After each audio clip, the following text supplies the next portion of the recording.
one, and we should be live. What is going on, YouTube? Welcome to Only Cops. This is our Thursday stream where we do body cam breakdowns. We have a wonderful assortment here today. I think we have, like a lot. Hey, Josh, are you going to Yes. share your screen with us so we can watch am the I body doing cam that? footage? No, Is you're it not there? No, we can't see your screen. Really? It shows it on OBS? Yeah, that's because OBS is getting your I gotta actual share my screen browser. with y'all. Yeah. Stand by while we're doing technical No. I'm gonna change the name. It's gonna be Blind Reacts to the thing. Here. Stand by. Hold on. Let me I'm gonna break it down. Let me share my screen with y'all. Screen share. I'm gonna give. We're gonna say me and Daniel are gonna guess justified or not justified, and then Josh is gonna reveal it at the end. Yeah, there it is. That's my favorite kind of game. Yeah. Okay, absolutely. Okay, stand by. Let me fix my thing here now. Yeah, that's fine. Go live. There we go. Let me fix my little window here. Can y'all see it now? Yes. What is going on? I want to thank everybody for their patience while I fix this live. But anyways, it's our Thursday stream, so it's a body-worn cam breakdown stream. We are joined today by Boomer Daniel is what I'm going to call him. I'm just kidding. He's from Police.Law.News. Daniel is our resident detective. I have no detective experience, so you're going to have to lean on him for that level of expertise. Daniel, I will let you plug your channel while I fix this, and then we will go, and then we'll introduce Producer Juan later. Hey, my name is Daniel. I run Police.Law.News over on TikTok and YouTube mostly. I also do a show on Cop Watch TV on YouTube. They're a pretty decent YouTube channel for body cam and stuff. I do a live show every Friday in studio with them, and that's Cop Watch TV. And then otherwise, you can follow me at Police.Law.News. I do body cam breakdowns and talk about police issues. That's every single day. Heck yeah. Okay, can we see everything? Yes. Are we happy? Y'all are happy? Everybody can see everything? I want to say also, Daniel has a law degree, so he gets to give you the legal breakdown. Yeah, there it is. It's great. Yeah, mine's in criminal justice, so mine's a big waste of space. Mine's in film. I went and got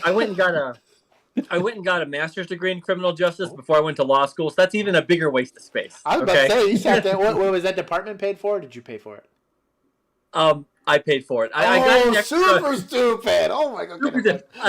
But the department does give me an extra $20 a paycheck for the master's, and then and another $20 a paycheck for the JD, which is hundreds of thousands of dollars of student loans. So, Bro, that's a solid dinner at Olive Garden. So at least that's endless pasta and breadsticks. That's except you're gonna piss off the waiter because you can't tip him. Yeah, but I want to thank. I'm not leaving. Damn it! I went to law school.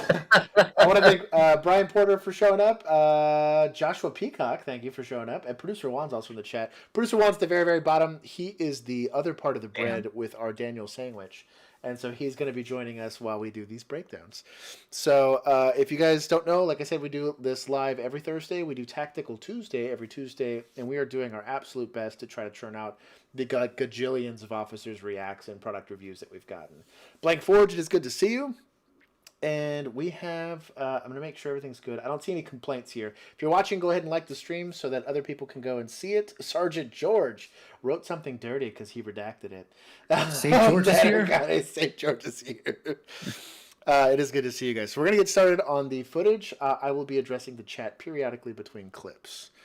I'm going to do a quick audio test to make sure y'all can hear this. Sharing this on Twitter. Let's see. They're going to pin him in. Okay, so they have made a decisive move to pin this guy in. They just dropped something into the back of the Jeep from what we could tell here. They are... Bro, if somebody goes and slams the door like that while I'm approaching, I'd be pissed. Also, Daniel, how long are you from the street? How far out are you? You're probably the same amount of time that I am now that I'm out. I did 15 years in uniform on the street. I've been a detective for about 2.5 years. So how many times do you think, in like a high-risk takedown's like, it's pretty rare to do like a full-on high-risk takedown. Also having this many cops in a high-risk takedown is pretty rare. I'd feel pretty stupid if I wasn't like the first 3 people here.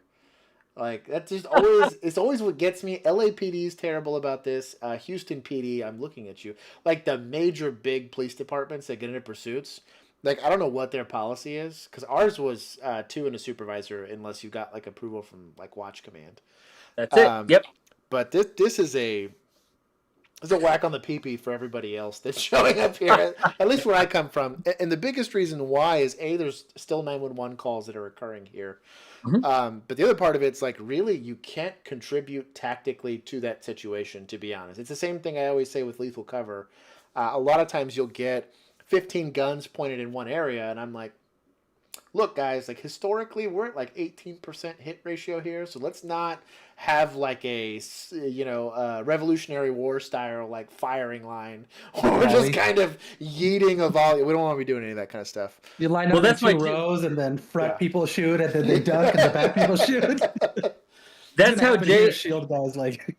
Yeah, that's how Jalen Walker in Akron, Ohio, got shot. They shot at him 90-something times. Yeah. Shooting is probably reasonable to shoot him, but they probably didn't need 12 people each shooting 8 rounds. And this kind of gets to like, and it's really we used to talk about this a lot more when we first started streaming, and I'm glad you actually brought this up, Daniel, because it's like that's really fundamentally the difference in between the military and law enforcement when it comes to use of force. They're like vaporizing people in the military. They're like, oh, there's a random guy in the woods there, whatever, throw a mortar at him or whatever, like crazy stuff that we literally, we giggled, we were playing Ready or Not.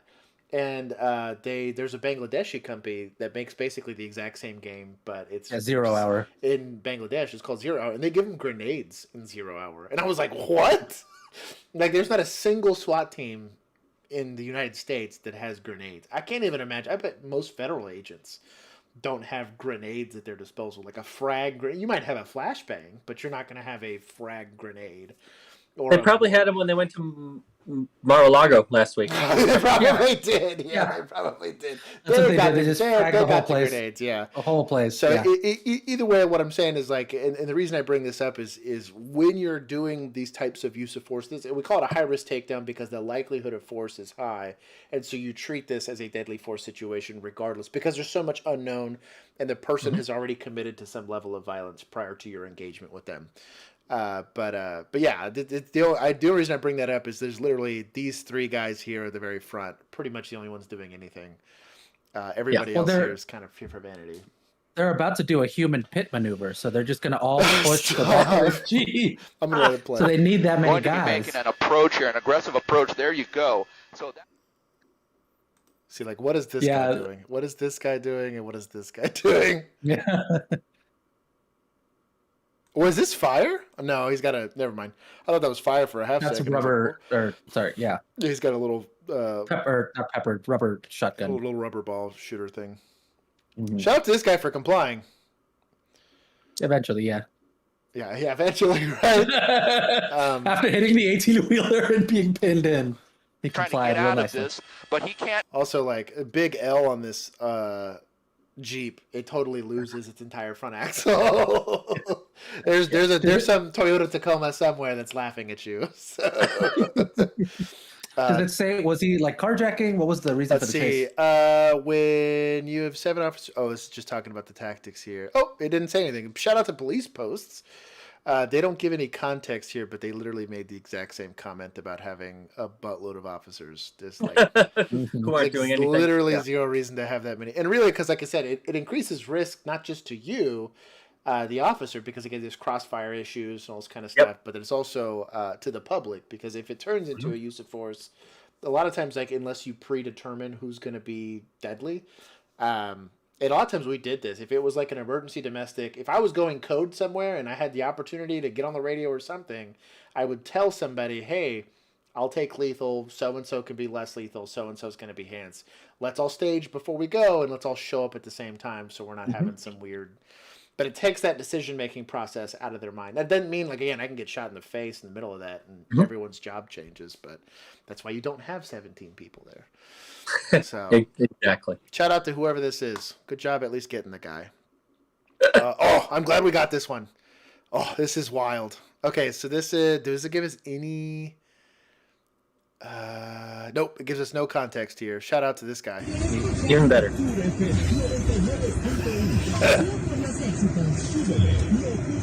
Like, bro, this guy's got like finger on the trigger the whole 9.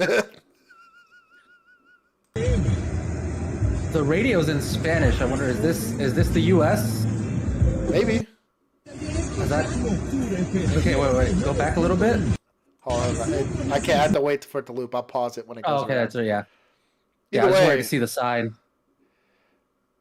let's see it. Hold on. Is that a Texas plate? What did that say? Central and I don't know. No, that's 100% Mexico. Yeah, that's 100% Mexico. I recognize those street signs. Oh, Juan with his expertise. But the design is that's what the design is I got like. you. Yeah, don't. That also, I'm not surprised. What is this like? Is this like a ferry service? I'll let you go through this intersection. No, it's just very. I mean, it's very common. It's very common to have people like panhandling in the streets like that, but they're usually like trying to sell you stuff in your car. They're not pointing a gun at you. They're not pointing a gun at you. I'm just like this. This dude would not be out of place except for the gun. So I will say this. Depending on where you're at in the world, and especially if you're traveling, and I kind of want to give his 2 cents, George. Jesus Christ. I can't with their chat. He said "Viva la Mexico." Oh yeah. Anyways, the when you're traveling and you're unfamiliar with the area, you don't know oftentimes what cultural norms are, societal norms are. So I would always just go with the air of caution. This happens a lot of times if you go to like India. Or Pakistan and stuff like that, that you'll have people that approach, like where we get a note with telemarketers, they have people that physically approach you and will try to sell you stuff or give you stuff or whatever. And like most of this stuff's like super scammy. You'll see it in France, you'll see it whatever. I don't know what the laws are surrounding that. But if that happened in the States, you like, there's certain places in the United States, you don't even look at people. Not to mention say hi or try to do whatever. You know, don't try doing that like in the Bronx, you know. But like I don't know, just be careful when you're traveling. Understand that you don't know what you don't know and always kind of err on the side of caution. Don't guess as to whether or not this guy's gun is real or not. I think complying was a good idea. And he probably only lost a couple bucks. I mean, he didn't hand him anything big. They were handing him coins. So yeah, it's a couple pesos and you're out of there. Shout out. Yeah, give him some Bitcoin and get out of there. But anyways, I was glad this was up there. Just Venmo the guy. That's how that works, right? NFTs and all that stuff, right? Yeah. Okay. You hand him the gorilla NFT and he's very happy. That's what it is. Okay, so we'll go on to the next one. This is an oldie, but a goodie. Let's see. It's an older video. He's going to go really well just by the look of this sheriff. This is going to do great. Let's see. He's a reserve deputy, right? This guy? I believe so. He's a reserve deputy. But he's got suspenders on, my guy. Shout out to this guy for the suspenders. I don't remember what the altercation was beforehand. Either way, this is a good. This is why use of force is the weird situation that it is. Can we get audio on this? Oh, we don't get audio. This is a picture. Duh. Oh, wait. There's a scrolly thing. I think the video's after. There you go. Okay, there we go. We get that does have audio. Everybody gets smoked. Man, shoot his ass. Man, shoot his ass. This audio. Shoot his ass. Like, shoot his ass. Shoot his ass. In the chat, you guys go and ask for violence. All right, pause it. Man, pause it. All right, so I want to criticize the camera work here because you are literally like filming. He's pointing it at the ground half the time. Sure. Like, what is the point of this? Sure. Anyway, I'm mad. I'm already mad. Unprofessional. So let's see. Shoot his ass. Man, shoot his ass! Shoot his ass! Shout out to the mic loop. Go ahead and go check out Nick Tuttle's thing there. He sells a product to solve this problem. Man, those first couple rounds he did like kind of closing his eyes. I don't know that I'm kosher with that. Somebody approaches you with a stick, and you've verbally given them the commands that, hey, stop approaching me with said stick and stuff like that. As a air of caution to civilians, don't do that. You don't know exactly who you're approaching. This guy got smoked for it. I'm pretty sure you die if you get shot 12 times. But I'm glad they did. Unless you're 50 Cent. Yeah, unless you're 50 Cent. But they did clarify that the deputy was cleared. This is a pretty straightforward use of force. I will say this. However, this guy's backstop is trash. He's got like cross traffic here. That's something that I would definitely take into account. You were did you do IA, Daniel? I did, yeah. I was in IA for a year and a half, 2 years. But I was in our internal affairs is split between professional standards and force. So I was in internal affairs force, where all I did is use of force investigations. How long does this take with this video? A use of force investigation? Yeah. Oh, I mean, you can even a week, 40, 50, 60 hours. Just gotta do all the interview. I mean, it's the process is a pain in the ass, but whether coming to a conclusion, whether it's in policy or not, isn't that difficult. But yeah, it'll still take multiple people a full week to do. Interesting.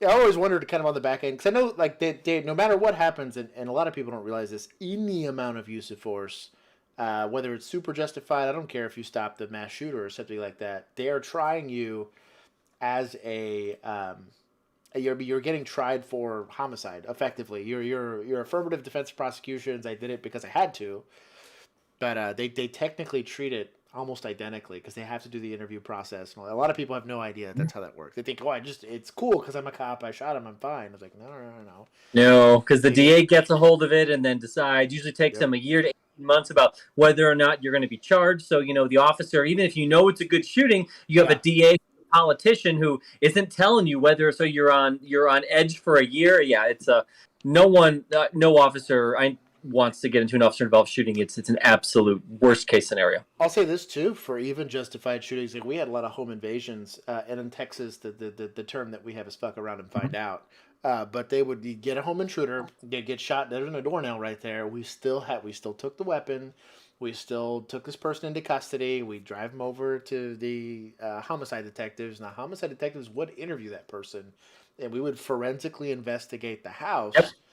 And that guy's probably not sitting in jail if it happened inside his house, and this guy's clearly like a stranger. But like the whole process still happens. A lot of people think, well, I'm just standing my ground. I was like, there is a judicial process that still takes place, and the whole thing is it's procedural justice is the buzzword that a lot of people will use, but that's the reason why. So don't think that just because I know my rights, but the law is still going to be applied, and you want that. You do want that, or if not, you have these situations like Emmett Till. It was recently his situation got brought back up in the news, where again, procedural justice wasn't applied, and this is the kind of nonsense that you get into. So. Shout out to Police Post for providing us this oldie but a goodie. I'm glad you saw that and I clicked over and it wasn't just the image. Like an idiot. Yeah, I saw that one earlier and that's how I knew. Let's see. This is an OIS, Charleston Police. Let's see. It's their city police. Individual is a suspect in a murder case committed an armed carjacking, armed robbery, and carjacking. I guess he lost the weapon for the other carjacking. After the car was identified, officers found it and pursued it. Approximately 40 mile an hour, not breaking any. Y'all hear this? Right now. All right, vehicle's taking off on us. Shout out to this Tahoe. We are in pursuit. Give us a channel. Also, a Please two-man go ahead and unit. notify North Charleston. We're still northbound on Sproul Ave, passing Forest. Can you take over comms? Yeah, I got you. Yeah, I was like, bro, why is the passenger not on comms? I'd be so pissed. Comm stock. Yeah, big cone stock right at this point. Maybe it's a rookie. Felony stop. Please don't move! Let me see Gotta your be a hands! rookie. Let me see your hands! Put your hands up! Put your hands out the window! No. To the back of the car! To the back of the car! Oh.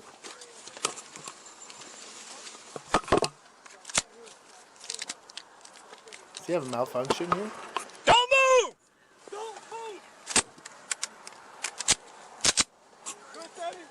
Yep, I'm good.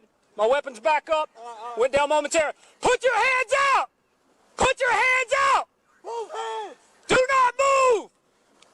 I guess he wrecked out. Well, To the back of the car! To the back of the car! Wow. That's wild. Do not move, you understand? Oh, so he did shoot the guy. Where's your damn. firearm at?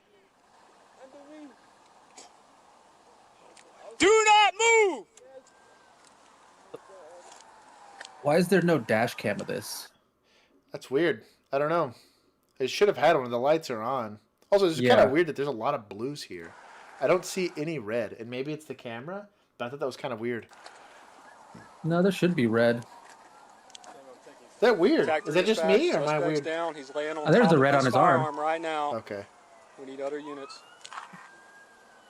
Are you good? Yeah, I'm good. I'm good. Yeah. I'm good. My magazine dropped out. I'm glad you had cover on me. I had to reload. Oh, that's what happened. Oh, it dropped out. Okay. I had an issue with Glocks that I rode the slide release. And so I would go dry and quals and stuff like that, and my slide would not lock to the rear. And so I just assumed if I got a click, I was probably out. And so I would go almost immediately. That's a bad habit I got into, but that's a weird quirk that I had. We started out with Glocks, and then I've been on Smith & Wesson M&P for I think like 8 or 9 years now. So we started out with the Glock 17. Go check out Garantham's video on freezing guns, and the Smith & Wesson M&P was the only one that actually survived. I'm talking like cold, like Neptune cold. Like it was like they poured dry ice on the things, and like what happens is the like hinged trigger on the M&Ps, because it's hinged, it's not a blade safety. It would unbend. You could pull through that even if it was frozen. Versus the bladed ones got stuck, and it would work the way it's supposed to as a drop safety. But yeah, shout out to M&P for that. Yeah.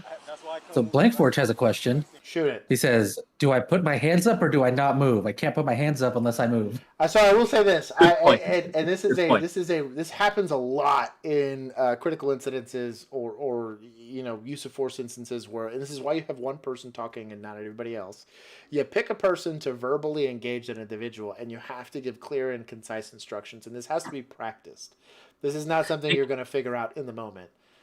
No, because otherwise it's like a deadly game, as Simon says, and you have a Daniel Shaver case. Yep. You know? Yep. And it's not fair to the individual, because he's like, exactly. It's comply or die. Like, I get it, but like, you're giving me mixed messages.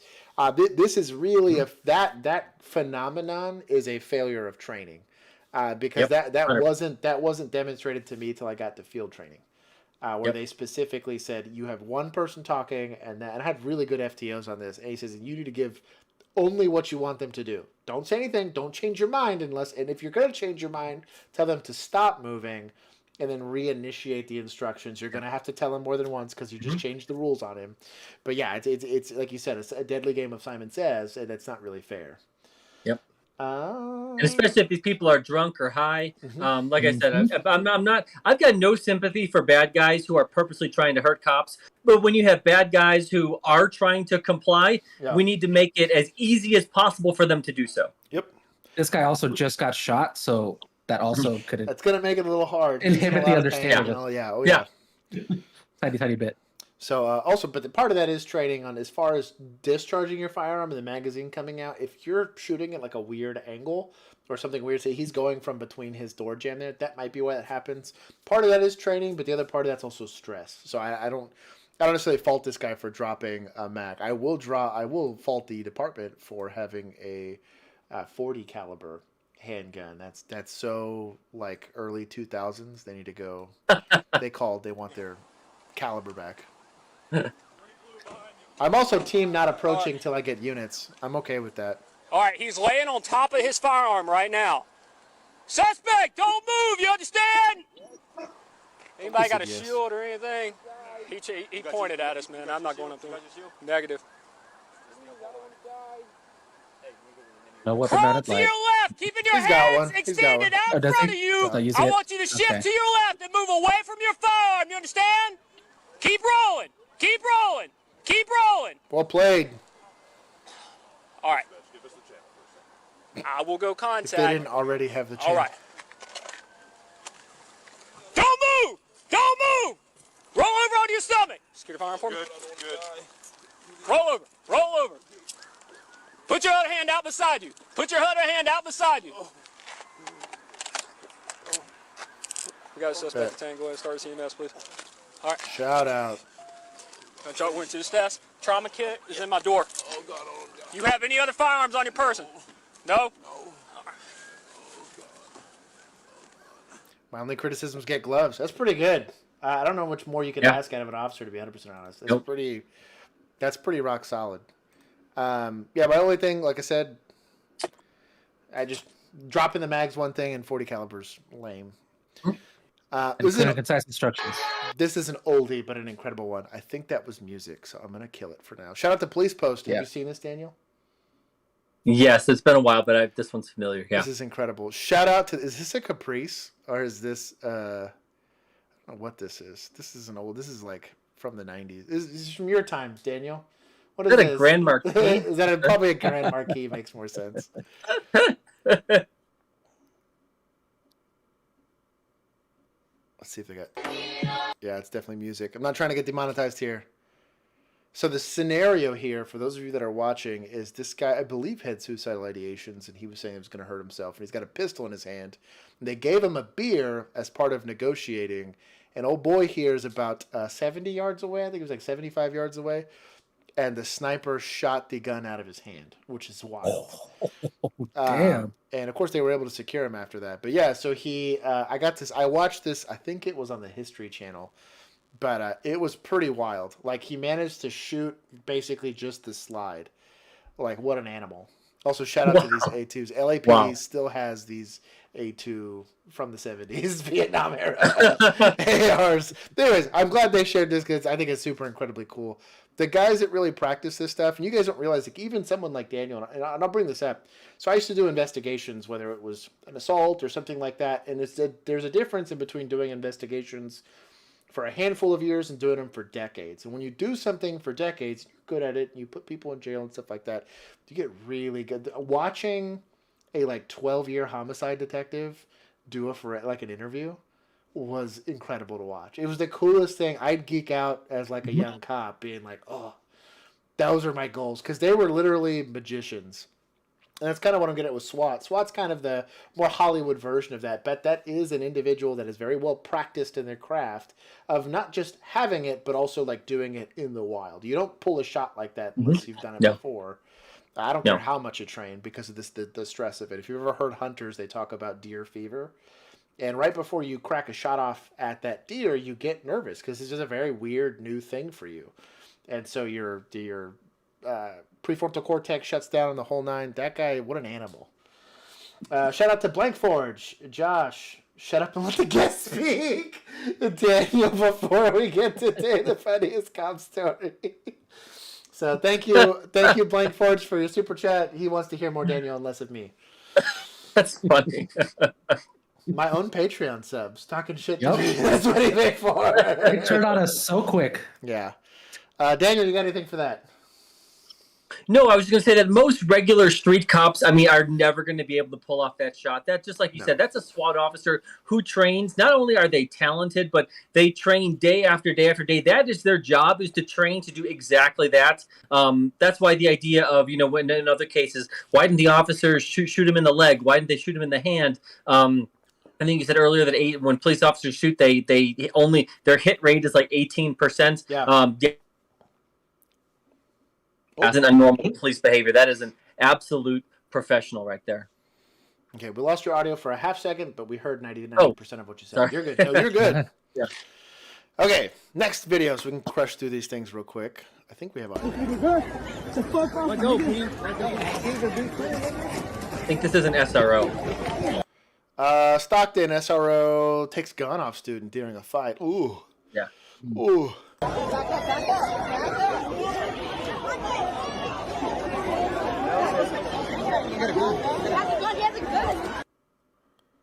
Okay, they had two of them. Dang, that is super sketch. So this specific gesture here, if you go hands-on with someone in the first thing, they are not grabbing their junk, and they're not trying to hold their pants up. You're trying to hold your pants up, you'll grab the sides of your pants or the back of your pants. But yeah, that's super sketch. Daniel, you have any takeaways from this? Ooh. No, that's a scary situation. You know what someone's going to do, and you don't always recognize it in the moment when you're in a fight. So, yeah, that could end it badly. Shout out to hands-on skills, to be honest. Those are good empty hand skills. Shout out to this guy. Mm-hmm. And to, I guess, the other students helping there, too. Yeah, I guess there's like one or two. It looked like there was at least one or two. What is this guy? Police post the call. The decision or decisions that are made. He talks about mindset. What does this say? This doesn't give me any context. Thank you, police post, for the context. Give us context. Turn around. Turn around. Turn around.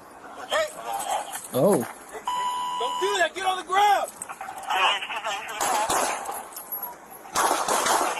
Turn around. I'm surprised he didn't crack a round off after that first movement. Wow. Daniel, IA investigation on this use of force. Blank Forge gets mad at me. Yeah, no, I mean, I think that's obviously justified. This is.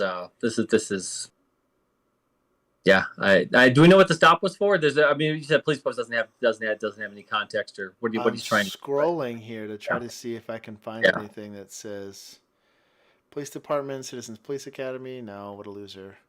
I don't know what it was. They clearly already had him. They were treating this like a high risk takedown. The guy was already in the car. Absolutely. There had to have been something to initiate a high risk take. You don't just do that for giggles. In a communist wet dream, maybe you could, but not in America. We can't do it. You have to justify a high risk takedown of a car. But yeah, that's wow. sketchy. Okay, what do we got here? Police posts.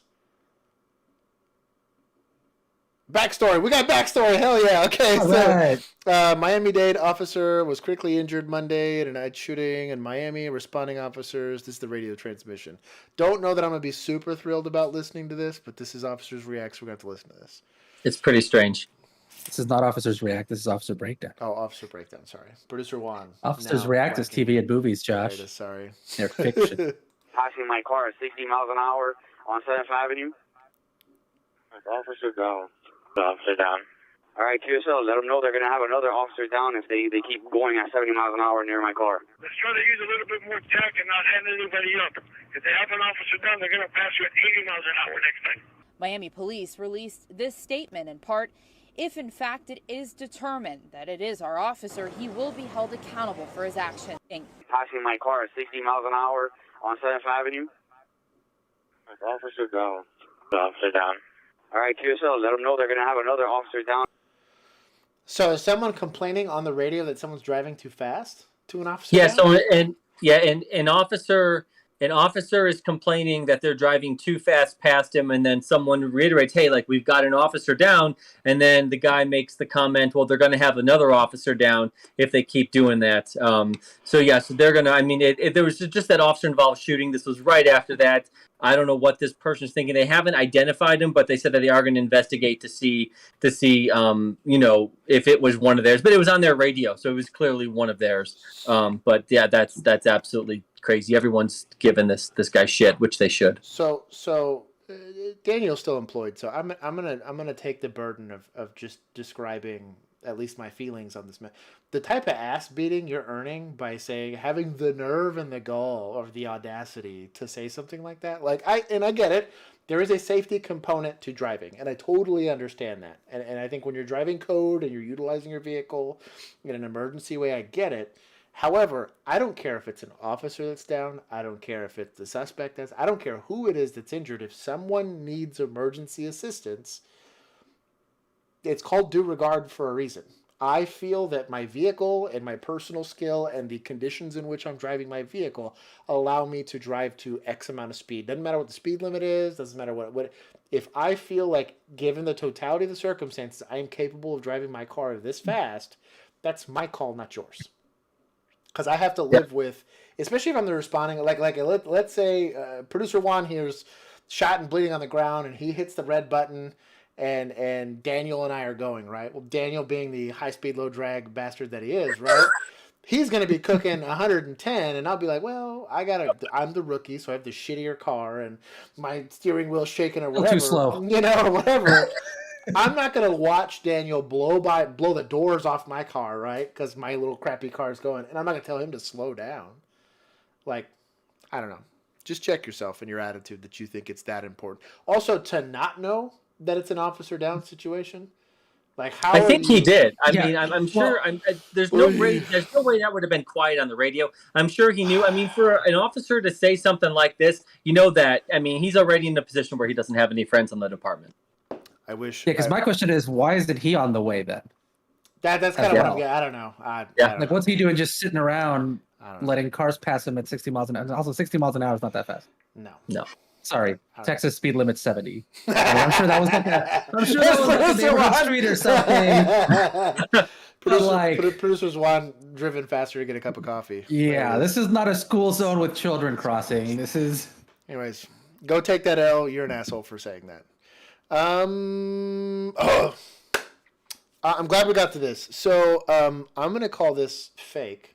I want to think it's fake, or I want to think. I don't know. I'm just gonna let this play. Daniel, have you seen this? It's the IRS training video. Yes, and I don't know if it's fake or not, but I've seen it. Yeah. Anyways, I'll give it for your viewing pleasure.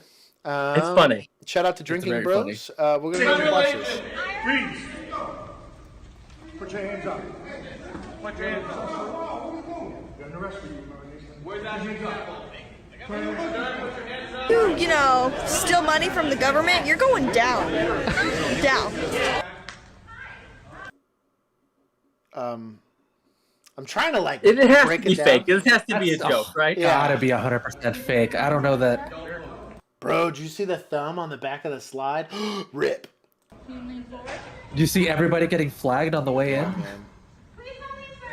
Hey, this is literally exactly what ASP training looks like, though. Like, no bullshit. Like, as much as everyone talks shit about this is exactly what ASP training looks like.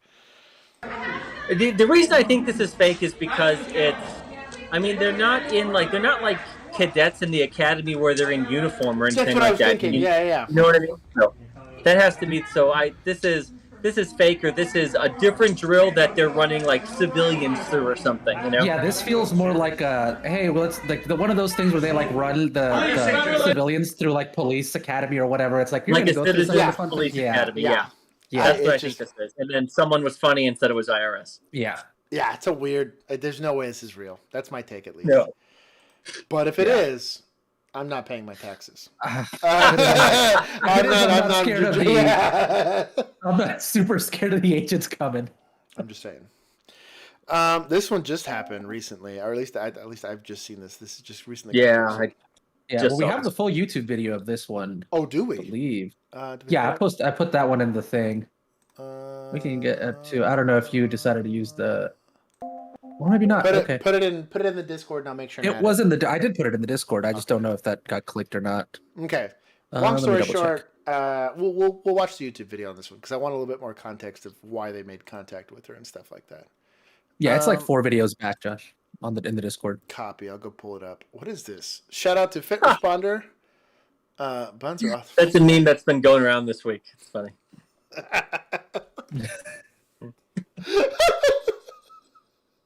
How are you? I'll go back. Before I left my department, I was not allowed to have facial hair. We were not allowed to have visible tattoos. It was very old school. Like, we still like.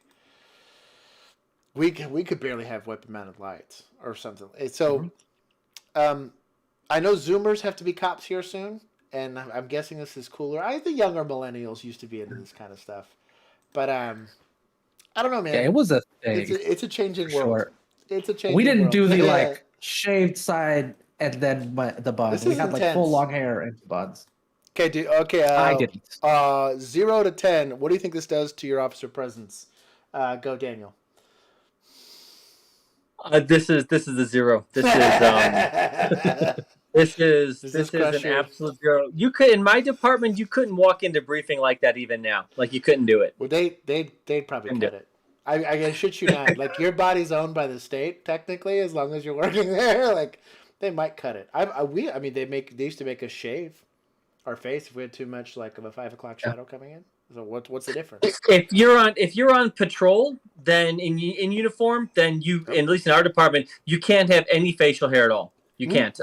When I started, you could have visible tattoos. Then they went away from it for almost a decade, and people had to get flesh-colored things for their arms, a sleeve or whatever. Yeah, and now now visible tattoos are okay, but still, a regular field cops can't. You can have a mustache. So we have a couple really nice mustaches on the department, like Reno 911, but that's all you can have. We'll share a picture of Bill and I when we had mustaches on patrol. I had a solid head. They're pretty decent stash. So I remember this. So River City, California Police Department. I recognize that name, so I just looked it up. That's actually a satire page. It's like a police satire. Hell yes. Page. It's like a fake department that just uses. They do like fake captions on real pictures, basically. Yeah. like it. There's another one that's funny called like Lincoln City Police or something like that. It is so funny. It is so funny. Okay, shout out to I never got to do pit maneuvers. It was not part of our training. It was part of our SOPs that we did not do pit maneuvers. Did you get to do pit maneuvers, Daniel? No, because I never took the class to get certified. So no. But your department would bless it if you took the class. Absolutely. I've watched pits. I've been right there, but I've never done one because I just never took the class to get certified. But no, we still do them. Yeah. Super. We do them all the time. Shout out to this is what police driving training looks like. It's pretty cool. When I went to, they have like a driving course they make you do an academy. It's pretty cool. Yeah, it's fun.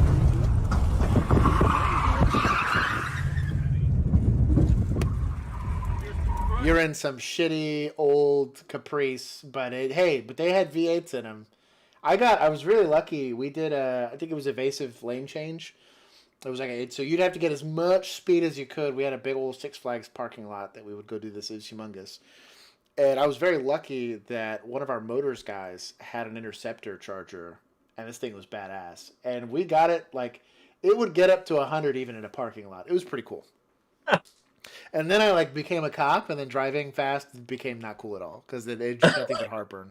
The first time you have to do it for, a legit reason, it loses all of its allure after that. It's so dumb. Yeah. Pursuit. Or at least that's my experience. Shout out to the last one we have for this, police posts, and then we can move to YouTube. Sprints. This is just talking about sprints. We get no context. Police posts, give us context. That looks like it just came to an end. Tim, can y'all even see this? This is pretty small. There should be a full screen when it's wide like that, like a full screen thingy. Just to have check over down by the volume. Terminate here. You see, okay. Mike, he's taking off running here. Suspects in foot pursuit as he's came off of a Santa Fe here. We don't know the want on the vehicle. He's running, but the for those of you that can't see it. And now he's being chased westbound down the street here. A deputy right behind him. So as we continue on here, right now this pursuit just terminated. See, I like how there's a patrol car here. He's talking about you need to sprint for fitness, and there's a patrol car being like, says you, rookie. By the Century Sheriff's Department here. You can see right now, you see units running up on him. They're going to tackle him here at any second. This guy's as he an animal. comes around, so we just got to keep an eye on it. There he is, giving up, and down he goes. That was like a human canine. That was incredible. He made up the distance. And I'll tell you this, if you get caught by a cop in a foot chase, this man's running with gear on. There's zero excuse. I think it's I remember I weighed mine one time. I was almost at 30 pounds of extra weight just in gear. Yeah. Yep. Mine was always somewhere between 25 to 30 pounds. And it's and I run a lot. I always have I do half marathon trail races and stuff like that. But I mean, no matter how much you run, it's rough to do when you're wearing the uniform. Yeah. But when you have all that stuff on, it's also, especially a long distance, you're in those boots. Oh, it's terrible. I was going to say boots are probably one of the worst parts about it. Yeah. It's running in tennis shoes is one thing, but boots are designed for standing. They're not designed for running, and they're terrible at running. Terrible at running. And I was lucky. It's the one time where being a slightly heftier boy is nicer. See, I was at probably 220, and so 220 to 250 as far as putting the gear on wasn't as bad. But I felt bad for the people that were because it's pretty much identical gear that we're carrying. A lot of this stuff is required by department policy. 150 to 180 is a lot of weight. Or again, for this really small officers that are 110 pounds, 110 to 150, proportionally you're running with way more weight. And I don't know. God bless them for that. Yeah. Let's see if we get some. This is Hillsborough County Detention Deputy. Detention Deputy? What is that? Like a correctional officer? Yeah, this guy's a CO. Oh, he gets himself fired. So is his wife. They're both awful. Oh, good. Oh, so do you have background on this? I've seen this video before. Oh, shout out. I've seen this video before. There's Daniel. He's seen all the videos before. Shout out to Axon. You know how I feel about you. Hold on. You can't go inside yet. It's a traffic stop. I'm at my house. It's a traffic stop. You have to hang tight. No, I gotta put my food in the fridge. If you go in the house, I will arrest you for obstruction. For what? Obstruction. Resisting without. This is only. Food in the house. This is a traffic stop, so you're not free to leave. No. You are not free to leave. No. You are not free to leave. So she's in corrections? Yeah, and then husband comes outside. If you go in the And, house, understand that's obstruction. Didn't see it. Relax. This is Give me husband? my fucking ticket. Yep. No. Would you Give me my relax? fucking ticket. Relax. No. It's harassment. Is there any way you can give me a one-time professional courtesy if I show you my ID? I'll be sure to let my agent. He did not just ask for professional courtesy. Yep. That's a bad look. You know that if we stop one of you guys, make sure you issue the professional courtesy, agency wrong. to agency. It's wrong. Why are you not? I So work you got, for them. like, I'm gonna get it taken care of. here. I work for them. I don't know if that's copywritten. What's the What is that disposition here? music? So he files. So the officer gives the lady a ticket. Then the male correction officer off duty, he files some kind of a long complaint, and then in the process of him filing a complaint, they do an investigation of where he asks for a professional courtesy, and I believe he ends up being terminated. But the actual video is longer, and it goes into, he says that that there's people that are harassing them, and I mean they are strange people, but yeah, he ends up being terminated because of how asking for the professional courtesy, and then I think not being truthful in the complaint that he filed. Wow. I think they have like a Ring dash cam too that like caught some of it and like showed the lady like speeding or whatever driving she was doing. So, asking someone to slow down while going code to a downed officer, pretty shitty. I would still put this a tier above because this is like you're trying to leverage. Oh man, like that. The law applies to everyone. I don't know. I can't even wrap my head around how you go into that job not understanding that like this is stupid. What I'm doing is stupid. I don't know. This shit pisses me off. And listen, just maybe it's just me, and maybe I'm being kind of a snob, but corrections officers, it's not the same thing as police. It's not. It's not. It's not. It's a. You can say professional courtesy. It's a different profession. I was about to say, yeah. like someone could be a professional baseball player. Like it's a different profession. It just is. So we. You're being much nicer than Josh usually is about correctional officers. You're being a snob. Josh is like 8 pinkies up, and like... so and this. Well, I'll say this, and then we'll go on to the next thing. So in Texas, while I was a police officer, I think it was Abbott passed some legislation that allowed dispatchers to be considered first responders because there were certain things that were allowed to first responders. There's only one first responder, and it's police. Everybody else is whatever. They're emergency services, right? I agree. There should be a delineation here. If no one's beating you to death for your job, you're not a first responder. So, but anyways, there was this whole thing where they were super pumped, and they did this whole press release thing about first responders now, right? And again, thank you, dispatch, for 1090ing me every single time I'm in a life or death situation or giving me attitude when I'm trying not to, get beat to death by this, wanted felon in front of me. But the cringiest thing I ever saw when it comes to this whole community, right, was there was a Punisher sticker on the back of a car. And it had the thin gold line, I think it's what they have, because they're cool, right? And it had a headset. I kid you not, it had a headset with a little microphone and everything, and it was a Punisher logo with for dispatching. Dispatch.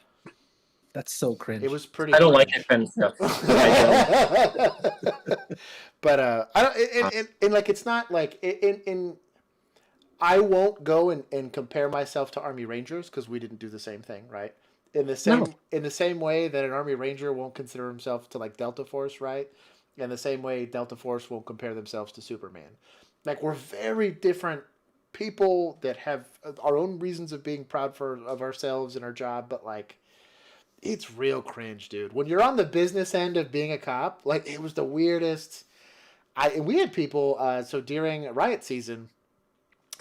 We had friends of mine that were like nervous because they were in the police station, right? And they would text my wife like, "Hey, like, I'm real nervous. Can you just have Josh check on me? He's like, my husband's going to get beat to death before they get to you. Like, you're going to have to kill him, his friends, and his friends' friends before they get to you in the station. I think you're going to be fine. Anyways, long story short, it's a weird situation. Also very weird because, like, what punishing are you doing? You're supposed to be responding to victims. Punishing first responders by asking too many questions on the radio. There you go. That's what, you know what? It was an ironic sticker meant for cops. But and then right next to it was one that said 10-9. Yeah. So to double down on Daniel, we're not the same. It's not the same. Yeah. You get everyone you get's been searched and frisked and fought and all that stuff, and I don't know. It's just different.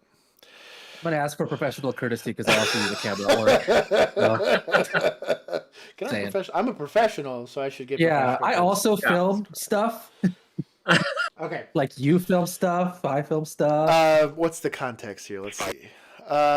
Video captures intense Las Vegas pursuit of carjacking suspects. Oh, yeah. Shout out to police activity. It's only 5 minutes, so we'll give this one a go.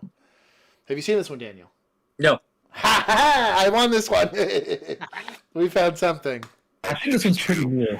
North Roxella Lane. Copy, we're already on scene, sir. Dude, R.I.P. everyone with an earpiece. When you get radio traffic like that, you're in your car and you're like, oh, what is that? And you'll turn up your radio and it's the fucking worst. Sorry to everyone that's got earbuds in. I just ruined your ears. Now you know. You're closer to a first responder now. Okay, he's stepping out of the vehicle. He's talking to the. He's trying to jack a car. DC4. Air 2, I need some units at Pecos and Cheyenne. I've got a suspect that's trying to do a 407 carjacking right now. He's just doing it because he's in the car. He's trying to force the driver out. Cheyenne and Pecos. That guy straight like dog jumped through that window. Golly. George 2, it's going to be a white Chevy Avalanche. He just forced the driver out. They talk about a bad day. I would have stolen his car. R.I.P. to that guy. I got places to be. I'm going to steal his car back. We are west on Craig, and the vehicle's slowing down. Get him! Get him! It looks like he's firing out of the vehicle. He's firing out of the vehicle. Shoot that car. Shoot. No, sorry, what? Pit that car. Sorry, what? Yeah. Oh, don't worry. They do that too. At our unit. Yeah, don't shoot at the police. I don't know how many times I have to say this. It's just not. I don't understand. Whatever crime you were committing is not worth killing another human being. Because going to prison sucks, but going to hell's even worse. So. 809 units back off a bit. Let's give up some space. Let's let the air unit take this. He's firing around. That's so loud. Go. You got it. Shout out to the 2-man unit. Try to stay off to the side here. Hit him. Hit him, right here. Oh, shit. Hit him. Fuck. Oof. Hey, shout out, my guy. Yeah. You all right? Good. You okay? Air 2, there was a silver SUV that he That's a write-up. hit. He's slowing down now on Desert Inn, forcing a car off. Daniel, don't act like it's not. Well, I couldn't tell, but didn't bad guy shoot at them first or no? Sure. He did. I'm not saying he didn't. No, that's fine. That's fine. If you're taking fire and you fire, that's fine. Daniel. We would call that good. No, Daniel, you're gonna bless it. The sergeant's gonna bless it. I guarantee you, the lieutenant and maybe even the watch commander might bless that, right? Because they're like, "Hey, man, he got shot at. What do you want? What do you want?" Construction of city property. My taxpayer dollars go towards that. Don't act like that's not a write-up. Don't act like this guy didn't just take paper for that. Be trying to hijack someone else. I'm not condoning it. I'm just saying it totally happened. Yep, he's out of his vehicle. His car's running. Pit that civilian. Pit that civilian. Yeah. Firing into the victim vehicle. We have to Carjack the patrol car too. This guy. I legitimately am going to be disappointed if this guy gets taken into custody, breathing. Fuck this guy. Come on. Deadly force. We need to stop this threat. They're still threatening citizens. Shout out to command staff. Okay, I have experienced two. Okay, Daniel, tell me if you've experienced this. You're going to an emergency call, and some supervisor gets on and says this phrase. You will have to articulate your own use of force. Have you heard that? No, never. Never? Never. God, I'm so No. jealous. I'm so jealous. No, never. Why would you be mad if you heard that? Given what's going on. I mean, well. See, I mean, like the reality is, you do have to articulate the use of force, but for someone to say it over the radio, it's kind of douchey. It's saying something to the effect of like, like make sure you guys know what you're doing and that you're within policy. I don't like stuff like that. I've never heard that. I've heard supervisors go on there and said, "Hey, you guys are around. Make sure everybody has your body cams on. Make sure there's a force array. Make sure someone has less lethal." That's reasonable. I've never heard anybody say, like, make sure your force is good. Like, the fuck is that? Like, no. If you're a supervisor, that was a supervisor between 2017 and 2021 in the Arlington Police Department, and uttered that phrase over the radio, that was from Daniel, not me. Like he's going into the Smith's parking lot, possibly to carjack somebody else. He's forcing somebody into the parking lot and is into the Smith's parking lot. All right, stop for another vehicle. He's got a gun. He's gonna work his way around that vehicle. The helicopter's yelling. They got like a speaker, I'm guessing. Wow. That's what I think. What I just heard. That was cool. You can hear it. That's awesome. This parking lot. Mm-hmm. All right, stop for another vehicle. He's got a gun. He's you hear it? Mm-hmm. That's good. So he's got a gun. That vehicle that's continuing through those Smith's parking lot. Keep on driving. Bet. Get us to the store, yeah. If somebody has the opportunity to use your vehicle, take them out if we have to. God bless the supervision, dude. He gets it. Hit him with the helicopter. If you see where the trailer is in the parking lot, it's directly right to the south side of that. Out of the vehicle, running through my guys. His vehicle's moving. Get in here, guys. Minivan. Get right in front of that minivan. He's pounding on the window trying to get in. Get on the car! All right, get that car blocked in. He's going to get back in it. Get all the way up to the block in if you can. He is shot at civilians, so if we can get that thing blocked in, get it done. All right, control Air 5. Officers we have shots fired again. Shots fired at the vehicle. Watch out for your crossfire, guys. Watch out for your crossfire. Shoot, no kidding. There just west of you. No more fire. He's out onto Decatur. Shout out to this guy. If you see where the look at all these bullet holes. He's directly right to the south side of the vehicle, running through the complex. This was the initial unit that got involved. Minivan. You're right in front of that minivan. He's standing out on the window trying to get in. This is great radio traffic, dude. You've got car block in. He's going to get back in it. Get all the way up to the block in if you can. He is shot at civilians. So we get that thing blocked in. Get it done. This is shit crossfire, or this is shit backstop. This is just a shit situation. But the suspect was the one that created the circumstances. I feel bad for the officers in here.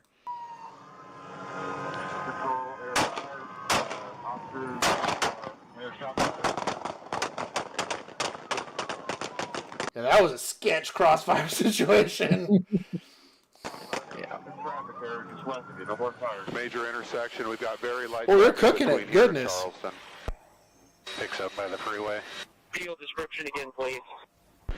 Oh, with our patrol vehicle. 2 medicals for me, please. Major 401 with our patrol vehicle.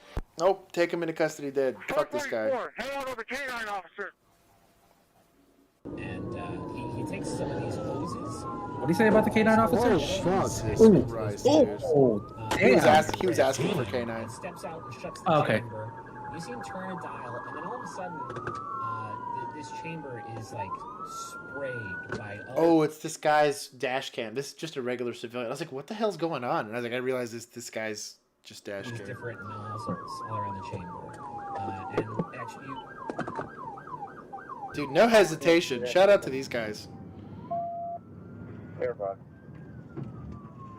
His line's Bolden. He's going back into Bolden. We are in Bolden.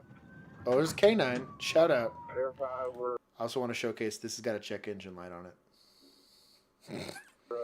doing fucking fleet vehicles, dude. Charleston's going to be our next major intersection. We've got very light traffic between here and Charleston. Oh no! Tell me it's not the K9 that got hit. Fuck this guy, dude. That's what I was wondering. Yeah. Oh my god. That's what I was wondering what he said about the K9 because I thought maybe he said there was the K9 that got hit. Fuck that guy. What was the disposition? Did they not show them here? actually? Hold on. He got booked. Oh, okay, sorry. Daniel, you got anything for that?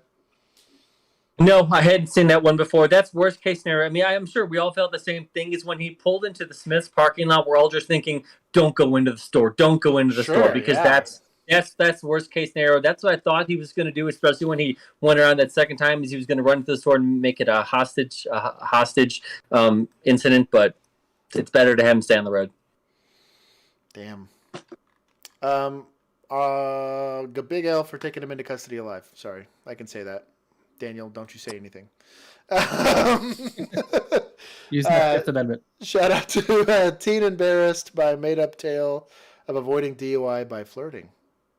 Okay, shout out to this. I guess this is a Patreon. This is Poofy's, isn't it? I blame Poofy. It says we're gonna blame Poofy either way, but I think this was. Let me see. This was Ginger Ninja. We can't get too mad. Ginger Ninja keeps our streams alive. Okay, here it is, Ginger.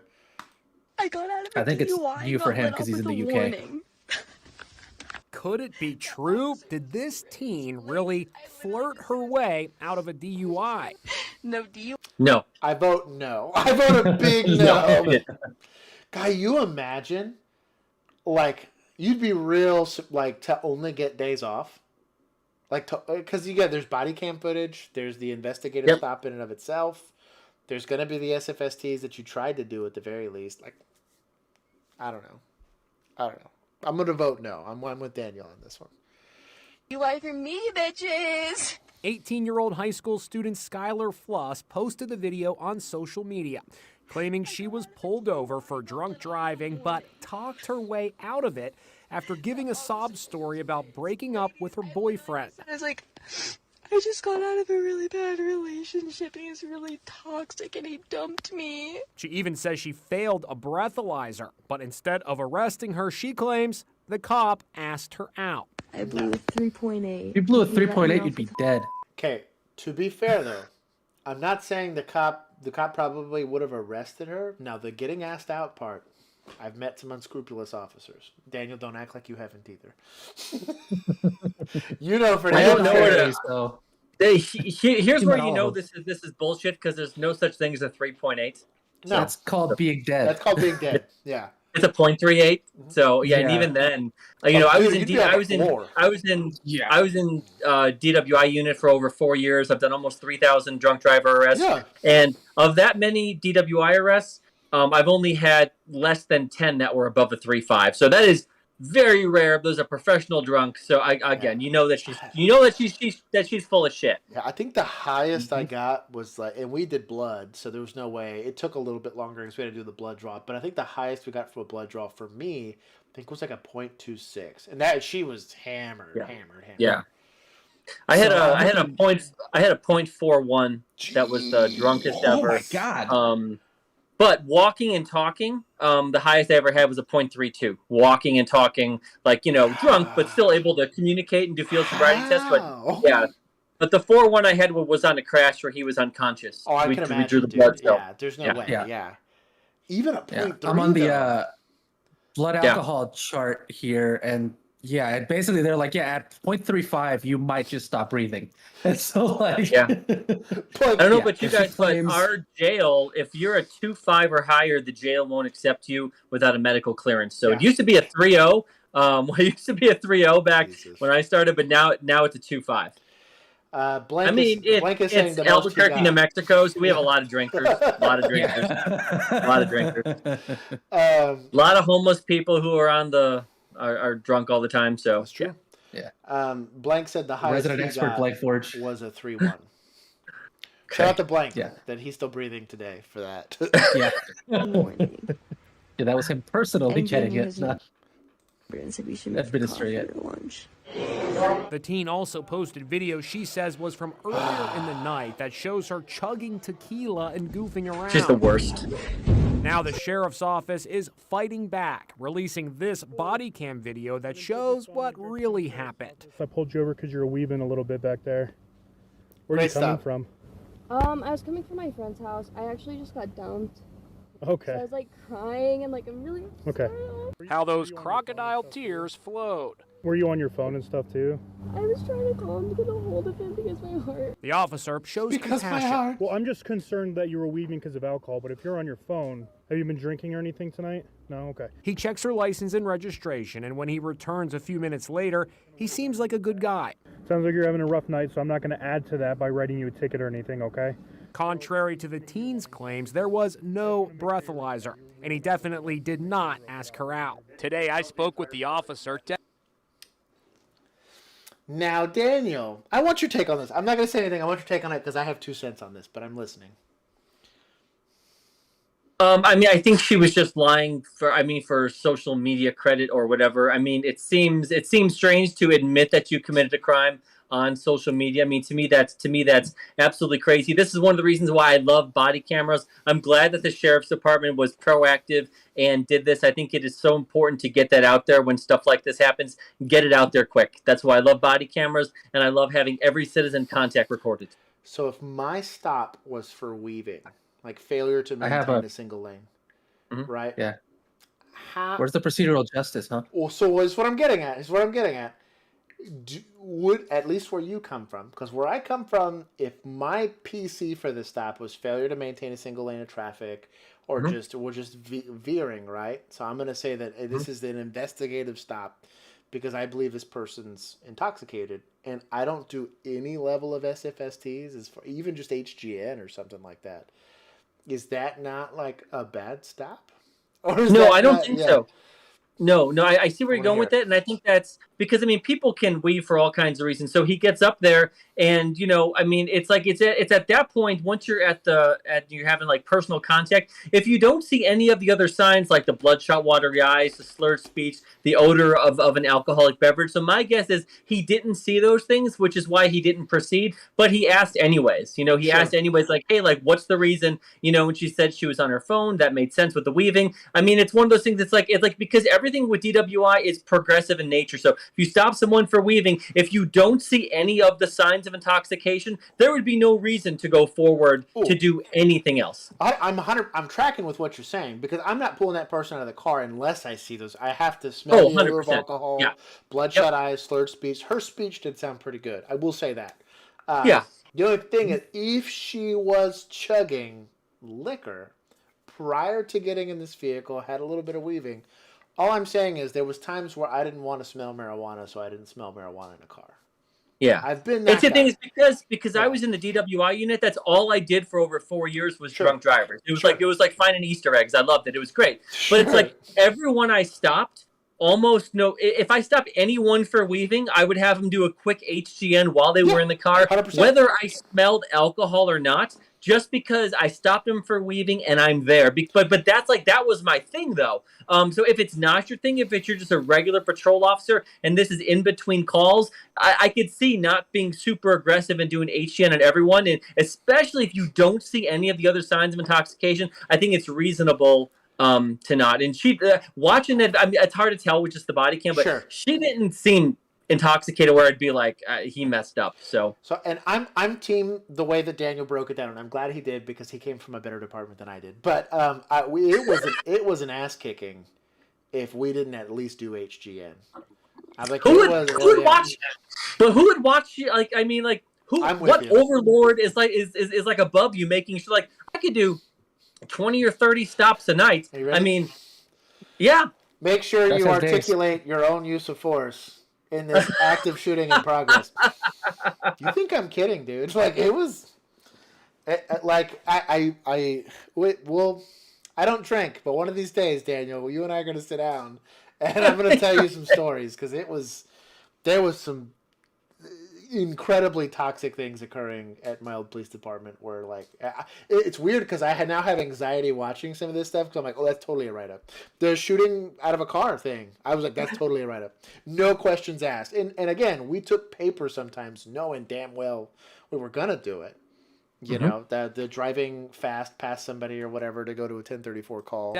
Our admin review TikTok series is that. It's basically like finding how you would get written up while rescuing somebody and saving somebody's life. There was not a single one of those skits that I have not actually heard in person. In person, not even in a memo. Like, I have heard them in person or over the radio. Well, the only thing that I can say is that my department has been under a DOJ consent decree since 2014, and the thing that they still cite is lack of frontline supervision. Really? So, I'm gonna... Well, there you go. There you go. I guess we would. The DOJ and our monitors cite it literally every 6 months in these public hearings. So, Jesus, dude. Okay, let's murder suspect. Oh, it's a good one. Oh, it's the McDonald's murder suspect. This is good.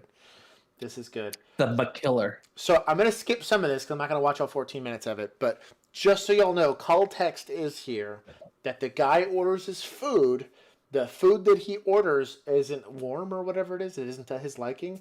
So then he gets into some sort of verbal altercation with the staff here and then decides to call 911. I think he's out of state even. I'm going to skip to where he's interviewing guys here. Because what he says is total bullshit, but we're going to go to If you want to give me his card, I'll give you his refund. Okay. Well, you're not going to give him any more food. You're not going to, like, remake it for me. Okay. I mean, it's your business. You're right. I'm just asking. I told him it's my business. Shout out to this guy. Hell no, I'm not making him food. Hell yeah. Okay. Okay. It's not. All right. he's the real I'll be right MVP. back. Okay. 100% in this, yeah.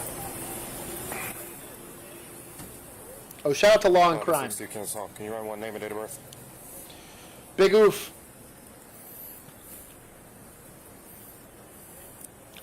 Rookies, if you're out there, every bad call you're ever going to work begins and ends with you running someone.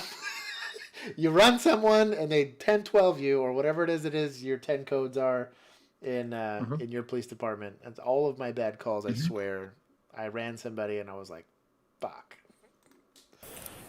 Last name Sierra, India, Mike, Echo, Sierra. He has the right to, it's not a big deal. That's my service within the law. Okay. This is not smooth, by the way.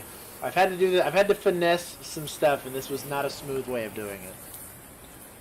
Let's have one. He just received the bad news. Or good news, depending on the kind of cop that you are.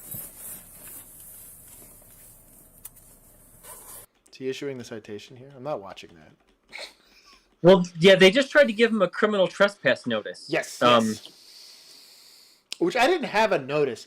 We would just do it verbally, and we had a log. We had a digital log where I came from. We had an official form. Yeah, you know what? I did have an official form for consent searches, though. It was and I had to read the whole thing. I shit you not, this thing was like 3 paragraphs long, and I had to read the whole thing. At any time you can say no. If there's stuff that's incriminating, it's like it was basically a Miranda warning pre a consent search. It was so dumb, and we could not. They wouldn't take it unless I did the form. It was so dumb, and I was like, bro, you know how easy this would be if I didn't have to basically tell you you're an idiot if you give me consent. Like, yeah, dumb. All right, spell your.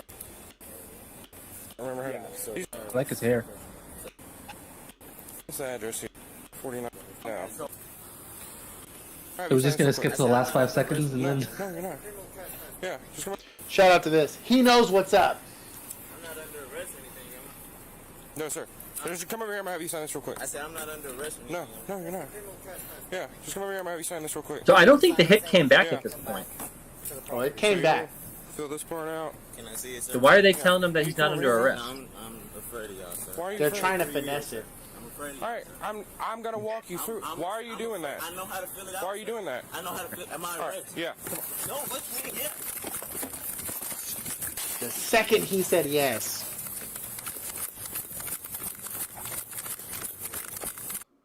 Shout out to supervisors being on scene and totally kerfuffling this. Car. It's a car. 6'2" Kennesaw, Cobb.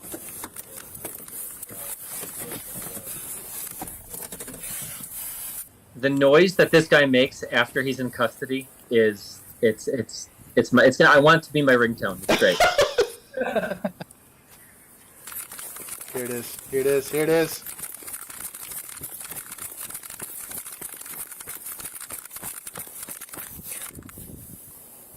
What is this guy doing? He's going to go around the other side and get him. Got him! Right here. Contact! Contact, backside! Shout out. What? Oh. Oh, it gypped us! No! It really was magical, though. Oh, that's dumb. Who shared this? Who gave us? Yeah, who shared the crappy version of this video? Who's getting punished? Someone's getting punished. Poofy. Was it really It Poofy? was Poofy. It was 100% Poofy. Wow. They don't allow you to show that in Canada. That's why. Poofy. Okay, we're down to the last 4. We're trying to speed through these so we don't hold Daniel too late. Only 2 in Pasadena. Oh, it's the Pasadena call here. We'll try to find it. Daniel, what is the background on this Pasadena situation? Yes, this was a call for service. It's a school. It's a Sunday. A neighbor called in. They said someone jumped the fence. A male jumped the fence. He has a backpack, and he's entering the school. That's all cops know. They get there on scene. They see that the gate is locked, and they see a dude who matches the description on the school ground property, and a couple of the doors to the school are, like, wide open. So they get there, and they confront the guy. Only on to new body cam video just given to us. A Pasadena school custodian doing his job on campus, handcuffed and detained by police. Good evening, everyone. I'm Pat Hart. Very upset. CBS 2's Jake Reiner is live at Pasadena now with more on that video. Jake? Come on, Jay. Pat and Jeff, the police department as well as the city manager conducted an internal review, and they determined that the officers acted appropriately and the custodian was being cooperative. Meanwhile, parents say it was a little excessive. So what do you do? I'm the head custodian. You're the head custodian, okay. Police body camera footage shows Pasadena police officers using bolt cutters to enter San Rafael Elementary School Sunday and confront the school's custodian. The subject is detained, and we're going to get some intel. It's possibly a janitor. This was the 911 call that put everything into motion. I just saw somebody scaling a fence of the San Rafael school. They were carrying a backpack and a bag. No one has been able to verify if the custodian or anyone hopped a fence, but we do know he was fully uniformed and was there on Sunday at the request of the principal to clean before the start of the school week. Police detained the custodian while they made sure no one else was in the school. Yeah, well, thanks, man. We appreciate it, and we apologize. In a statement, Pasadena City Manager Cynthia... How is this a news story? I don't understand. I don't understand either, because he was in handcuffs for about 6 minutes. I mean, it's one of those things where it was completely reasonable for the police officers to do what they did. And they were, yes, they did point their guns at him, but, you know, he was handcuffed. He was sat down. They were nice. The cops were polite. They called his boss right away. Pretty much as soon as they could get him out of handcuffs, less than 6 minutes, they did. And then they were all kind of laughing about it at the end. And it seems like the custodian understood why, and he didn't hop the fence. He entered the gate with his janitor keys, and then he locked it behind him. But there were no vehicles on scene. So from the point of the police officers, it's like a neighbor says someone jumped the fence. You get there, the fence is locked. And think, well, how else did this guy get in? I don't see any cars. It's Sunday. There's no classes. And from that far away, you can't. I mean, the only reason you know it's a janitor uniform is because there's a patch that has the school's name on it, which you obviously can't see until he's in custody. So, yeah, like I and it's the shitty, and this is what I kind of hate, and this is why I'm glad I'm out. But like, all you have is call text to go off of, and call text is always like woefully inadequately good. You know, it's just never accurate. And then it's like the guessing game, because then dispatch is going to give you whatever word vomit that they're going to translate this person's 911 call into. But like, let's say you don't take it serious, right? And let's say he goes into the school and plants a bomb and all the kids die the next day. Well, the police officers didn't do enough to do whatever. They got a 911 call, right? It's the FBI all over again. They know about every single shooter before it happens, right? But then you do too much, air quotes in their mind, and here you are. Exactly. Yeah. Or let's say he went in there and he just stole a bunch of computers. Sure. They would say, hey, there was a call for service by a concerned citizen who knows this school every week because they live across the street. The police officers got there and they just left. They didn't do anything. That would be the criticism. and it would be a reasonable criticism. So it's like you get there, like it's reasonable in the moment. The police officers thought that there was a crime, possibly a felony crime. So it was reasonable for them to detain him. I'm glad that they were nice to the guy once he was in custody. Yeah. And that's how cops should be. Even if someone commits a crime, you know, if they're cooperative and you put them in handcuffs, like, especially because you're on body camera, there's no reason to be an asshole, and they weren't, which is the right thing to do. Which is good on them. But and I'll before and I'm done with this story. I'm not going to finish watching this 'cause it's stupid. Yeah. But so I worked in a place that was nicknamed Agtown because we had a lot of aggravated assaults, and this is what would happen irregardless of the outcome. There was I'm not doing enough to stop shootings, or when I confront said person and some bad shenanigans happen, you did too much. Yeah. Do you want me to stop the shootings or not? Because if y'all think y'all can handle them, we'll knock it out. I am showing up and trying to help, but like either I let him shoot y'all or I shoot him, or I do my best to like. Let's say he knows I'm not going to shoot him, right? And goes full villain, like Joker style, laughing because I'm Batman and I refuse to kill the guy, right? Like how? Like I don't know. It's the one thing I'll never understand, and a lot of this has to do with the narrative that's being portrayed about law enforcement, things of that nature, is that people are convinced that if law enforcement have to leverage deadly force, something else could have been done. Yeah. Or should have been done or whatever. Yep. Like that's the word association that they've created over years and years and years of whether it's Michael Brown or what. They all two things are the same as long as officer uses force. It couldn't have been for a good reason. There's no way. Yep. And then if the officers don't do anything, like, you know, we did what you would have asked me to do in hindsight, right? I know you're going to be more happy with me if I don't shoot the guy or I don't do whatever because the narrative won't play itself out. I don't know.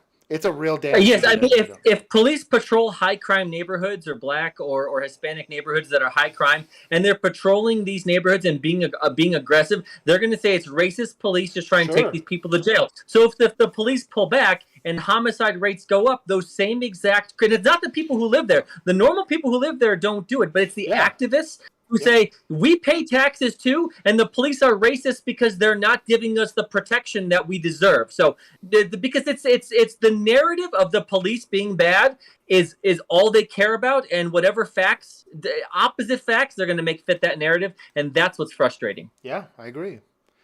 Dr. Junjun says, thanks for the video. I will continue not to watch it.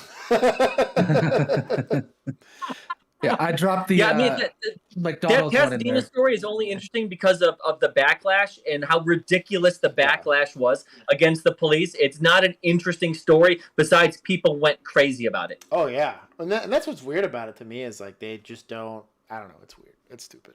Like that it even became a news story. It's like, oh, we investigated a 911 call and it ended up not being true, and like there was no use of force and there was no injuries and there was nothing, like, I don't know.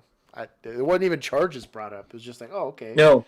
You're actually. And I just did a video on it that I finished that I'm going to drop tomorrow, where it kind of goes into, it's like a 3.5 minute thing, but on it, but on my channel I'm going to do it. I finished up and put out tomorrow morning, but yeah, I mean it's not like an interesting police case. It's just the backlash was nuts. Go watch Police.Law.News. Go subscribe to his channel. Tomorrow. Gotta go see the breakdown, as opposed to just me complaining about it. Let's see. 18-year-old makes terrible decision after spelling his fake name wrong. I don't. McLovin? What is this? Oh my god. Let's see if we get any more context here. Shout out to Code BlueCam. Code BlueCam is an all-star. YouTube loves him. Yeah, no kidding. No kidding. I've been talking with my friends who run Cop Watch TV, and they had like 300,000 subscribers. Code BlueCam had like 20,000, and in the last year, Code BlueCam is way above them. And my friends who run Cop Watch TV are like, he knows someone at YouTube. Like they can't figure it out. Got to. They can't figure it out. They think it's a conspiracy. Initiated a traffic stop. They didn't say why. And then I think it's that intro. That sexy intro with the music and the. On September 20th, 2021, an officer was conducting traffic enforcement when they observed a silver vehicle speeding in Mount Pleasant, Wisconsin. What a lame reason to get pulled over. The vehicle was allegedly traveling 57 miles per hour in a posted 35 mile per hour zone. That's not bad. The officer initiated a traffic stop and noticed 3 occupants in the vehicle.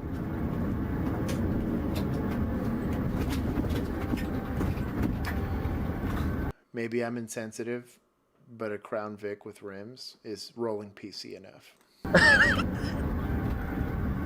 I can say that because I'm out. Where's Bill when I need him? Bill would be like, yep. Hey, shout out. He canted the vehicle and everything. What is he doing? Signaling? I think he's saying he's gonna go respect up ahead. Actually, I'm team this guy already. This is great. He got out of the roadway. I like it.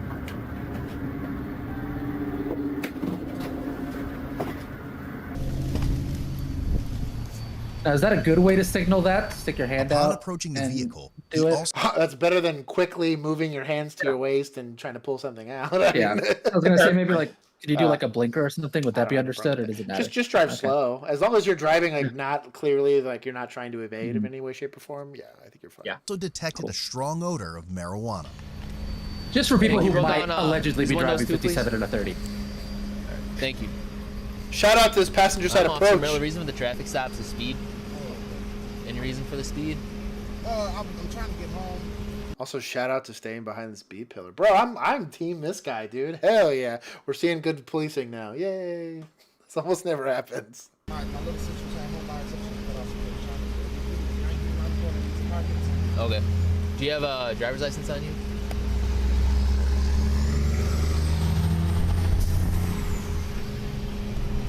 Thank you. Any weapons at all in the car? Or no? Okay. All right, I'll be back with you, okay? So, if there is a strong odor of marijuana emanating from the vehicle, he's already smelled it being that close to it. Let's see how long it takes him to call for a back. Or he's contemplating whether he wants to do this investigative stuff. Maybe he's going to run him first. We'll see. Either way, if you got it, you got it. You need to investigate it. Unless it's like call to call. In that case, I understand. I'm not above not smelling marijuana when it's totally there. Could I get 2 squads? Ah, there it is. I'm proud. While the officer waited for assistance, dispatch advised the license plates did not belong on the vehicle. What's up, dude?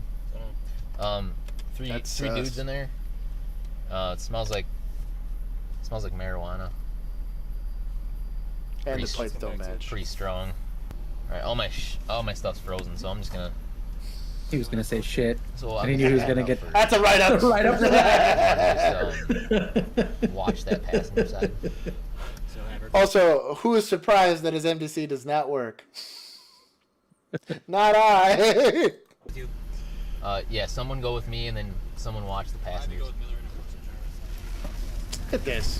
They got a plan and everything. I love these guys. I am team these guys. How's it going? You guys got IDs on you? You have an ID on you, partner? You don't? What's your name? I understand you're not driving. Can I get you to step out real quick? Yeah. I'll explain everything to you, okay?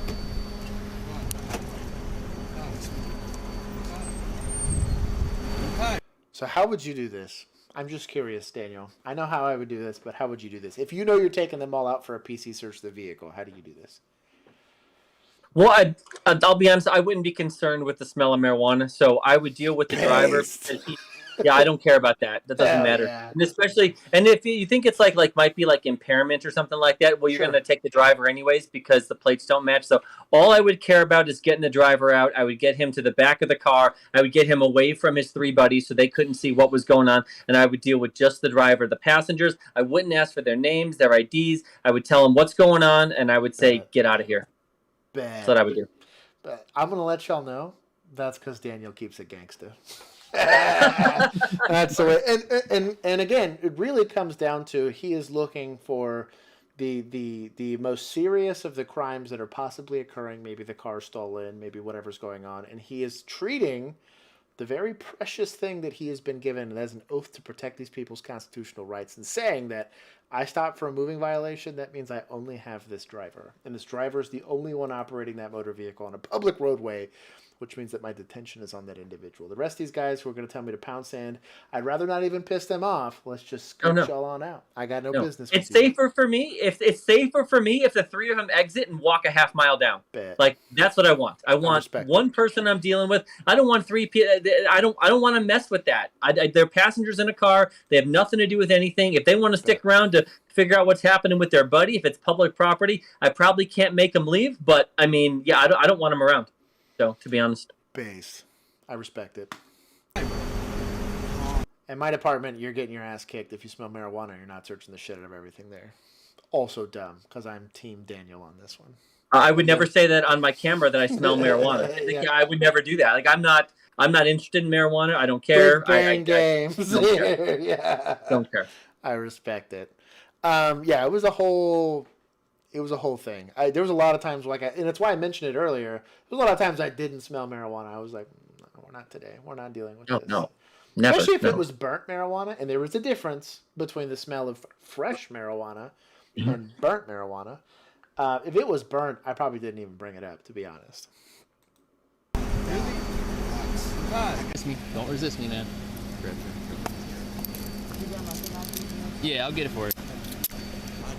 Just listen to me. I understand that you're not the driver. I get it. Everything's fine. I'm not even 18, bro. So Just I'm scared as hell, bro. What's your first name? I don't have to give you my You do, because this car smells like marijuana. So just listen to me quick. Just listen to me. All right? I understand you're scared. Everything's fine.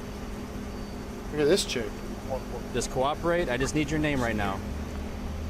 While conducting a search on the driver, the front passenger, later identified as 18-year-old Jason Massey, jumped into the driver's seat, attempting to leave. All right, what's your last name?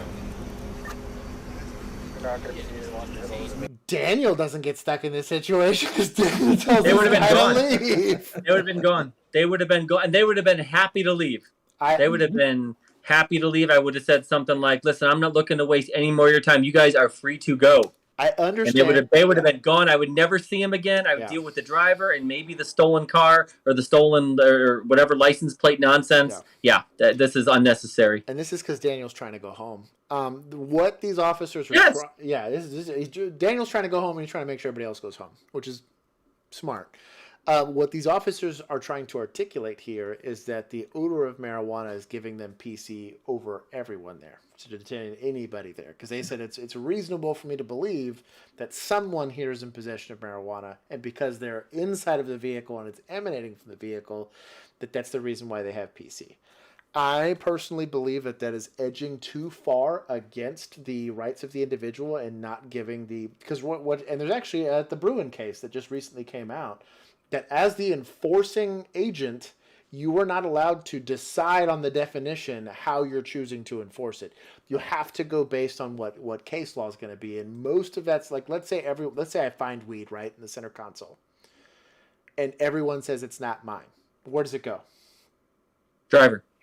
All day, every day, because he's controlling the vehicle. Therefore, it's his vehicle. So case law will support that if all else fails, everything belongs to that driver. So why am I even messing with everybody else? That's how I feel about it, and it's safer if the other three people. They could be perfectly nice. They could all have homicide warrants. I don't know, but it's safer for me if they're a half mile away from me. Sure. So start walking. So that's you're free to go. And this is really where you're getting at, and kind of where this is where SOPs and GEOs start to make sense. Because again, if we're captains of our own universe and we're the ones making policy, that would be the way I'd rather my officers conduct these investigations, unless I have some other reason to do it. But that is really where you're getting into like the very thick gray line that is sometimes what these law enforcement investigations look like. SLR. Nickerson. Last time you didn't say L. I already know you're lying. No, I said what are we gonna do? Oh. Hey, he's trying to run. Hey. Don't do it, man. He's taking off. He's taking off. Passenger's hopped in the driver's seat. He's taking off. So, question. Now, I'm Team Daniel now. I've been Team Daniel this whole time. Now that he has jumped in the car and taken it, is this now just an impromptu speeding in a parking lot, or is this fleeing? Because let's say he's detained him. I mean, he's detained him. So yeah, this is fleeing, and now whatever vehicle license plate problems you had with the first driver, now you have those same problems with the second driver and the same charges plus the fleeing. So yeah, now we're tracking. Yeah. I just said it. Now you're gonna get into a chase. It's gonna be a whole. Don't do it, man. It's gonna be a whole. You're gonna get tased. So, do you cut this guy loose? No, you have to have one officer stay with him, sit him in the back of a car, and everybody else goes and sees if they could get eyes on the guy who fled. But my guess is the guy who fled. I mean, like, I don't know what your pursuit policy is, but the charges that we have, I mean, you can go and try and stop him, but once he doesn't stop, we can't chase for this. The charge we have here, we absolutely cannot chase. So what I would do is I would lean on this kid, and I would call his parents, and I would figure out who those people were, and I would write warrants for that driver, because you're going to figure out who he is. You're going to check this guy's social media, and you're probably going to figure out who this other dude who ran is in like 5 minutes. So that's what I would do. Don't even worry about chasing the car. That's what I would do. The shit-tastic meme that's got shit-tastic supervisors that let him do stupid shit would sit there and say, maybe he's intoxicated. And so this is now technically a DWI, and that's within policy to pursue. But that's not. It's not. Don't do that. For us to pursue if he's driving reckless. We can't chase for drunk drivers. Really? Yeah. Oh, no. If it was a DWI, he could be trying to blow things up, and we could chase him to the wheels. So unless the driving was erratic or bad before you tried to stop, then you can. So if someone's crashing into shit and they're driving like a maniac, and then you try to stop and they run, you can chase them all day. But if they're driving just, however they're driving, you stop them, you see signs of intoxication, and then they take off, and the reason they're driving like shit is because the police are chasing them, can't chase. Interesting. In Texas, we have stupid rules that don't apply 9 times out of 10. Shout out to Boom11 for showing up. It's good to see you, my guy. I didn't realize he was in the chat. Also, thank you to everyone that liked it. I appreciate it. This is making me happy. I want to see what happens here. Male Hispanic driver with long curly hair.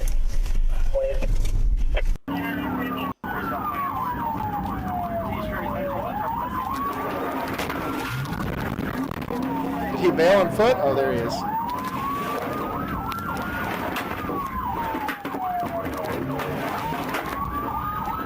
Hit him. One.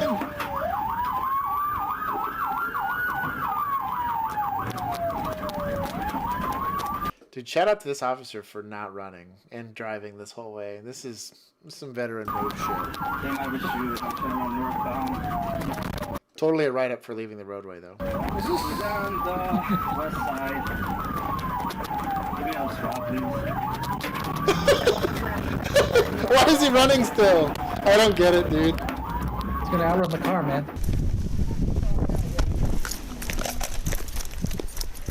Hey, show me your fucking hands! Get on the ground! Get on the ground! Right up the cursor. Put your hands behind your back.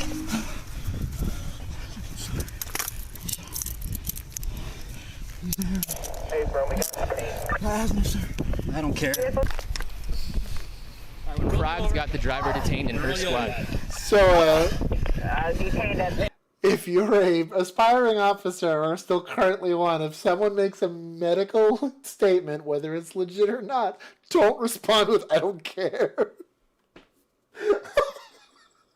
Just free advice. Don't say that. Post George Floyd, don't say that. It's just a bad idea. Hey. Where's the vehicle? Please help me. You're over here. I like half expected that officer's like charger to be like going down this hill Just rolling down Clinton Park. Rebriar on the north side, 33. One is tased. We get rescued at our location, please, and a supervisor. Copy, dispatch 114. A little bit of weed.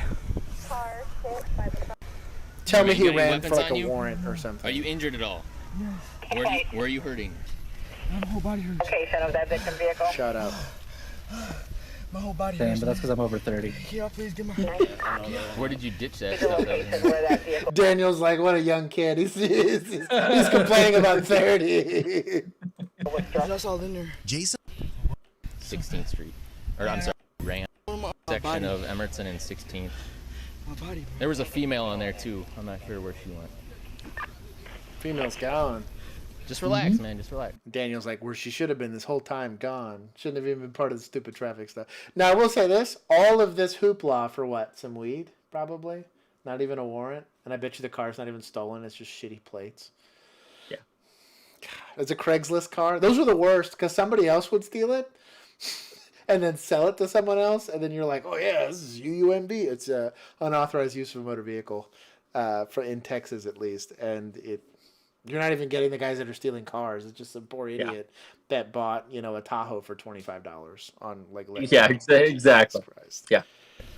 Is that? Do we have anything else in this? I'm not gonna make us watch the rest of this. He's got some probes in him. Where was the text? I want to see if he did have warrants or something. It just. Are you from Illinois? I'm from Georgia. You're from Georgia. I'm from here, but I live in Georgia. What is your ID? Okay. What's your ID? I don't have an ID. I really don't. Have you ever been arrested in Wisconsin? I just got out. From where? Georgia or here? Dispatch then advised that Jason had an active There felony it is. warrant for armed robbery. There you go. Shout out. Still not worth it, but I'm here for it. Robbery out of Racine County Sheriff. It was entered on 9/7 of 20. Look at how disappointed he is. See, and if he had a father present to look at him disappointed like that, he wouldn't be in this situation. Okay, we'll move on to the next one. Shout out, hey, at least he had a warrant. At least it wasn't just for weed. That really pissed me off if it was just for Hey weed. Josh, I dropped in the podcast thread. I dropped the McDonald's one with the actual ending on it. So if you wanna go for watch Daniel? that. Just for Daniel, we're Yeah. going to listen to the squeal. Hold on. And we'll watch those last 30 seconds just to really get the. Is it in there? Here it is. I got It's you. good. Yeah. I got you. Daniel just seems so excited about it. I want to see it. I just saw his So I haven't smile. watched it. While I was doing this, Yeah. I saw his smile and it made me happy. Yeah. He lit up like a kid that just saw like the ice cream truck go by. Okay, hold on. SIMES, spell your first name again. There it is. A little further back. Further back. Backside! There it is. Here, hold on. Yeah, turn it up. Volume up, boys and girls. Turn on the headphones. Turn up your volume. We're gonna listen to Daniel's new ringtone. I know how to play. Hey, I'm okay. all right. Yeah. No, let's win. Yeah. Contact backside, backside! Taser deployed, taser deployed! Put your hands out! Put your hands out! Hands out! Do not move! Do not move! This is gonna be considered explicit material. How could he ever face his buddies after that video? How? How? Give me cut!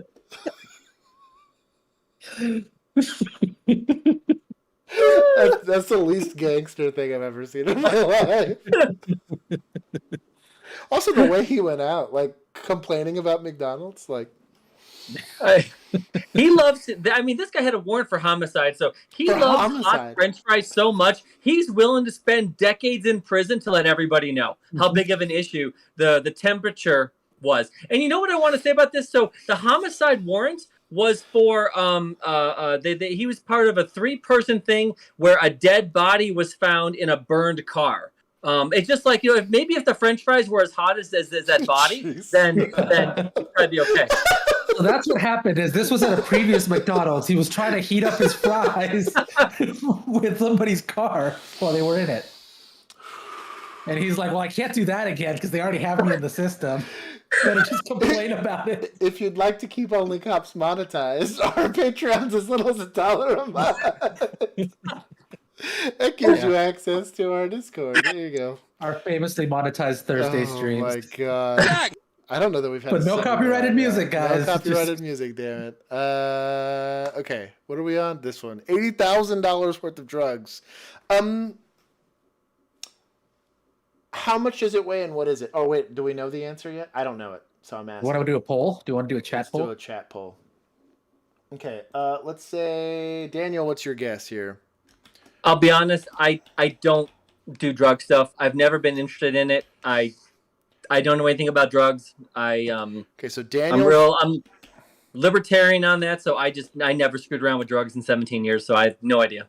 Daniel, No idea. amen to my guy. I love it. Hashtag a man after my own heart. But Daniel's gonna say, I don't know.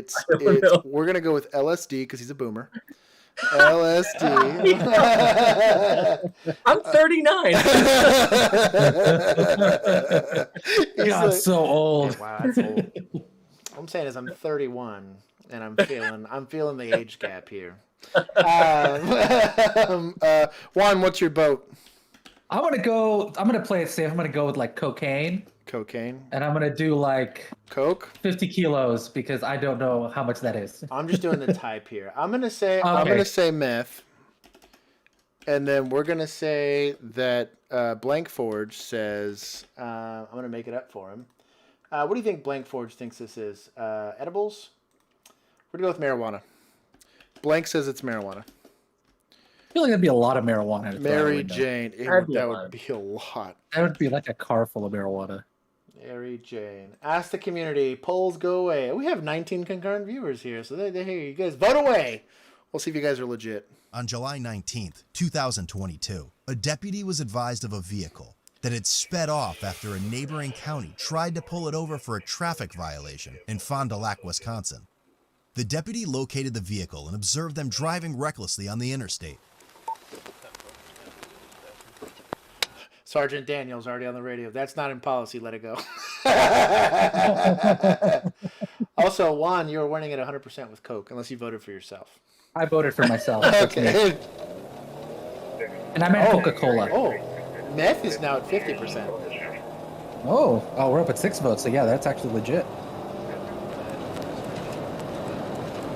Shout out to this Axon 240p video here.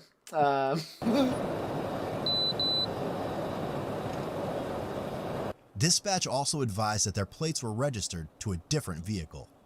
When the deputy activated their emergency lights, the vehicle refused to pull over and reached speeds of 90 miles per hour. Pit it.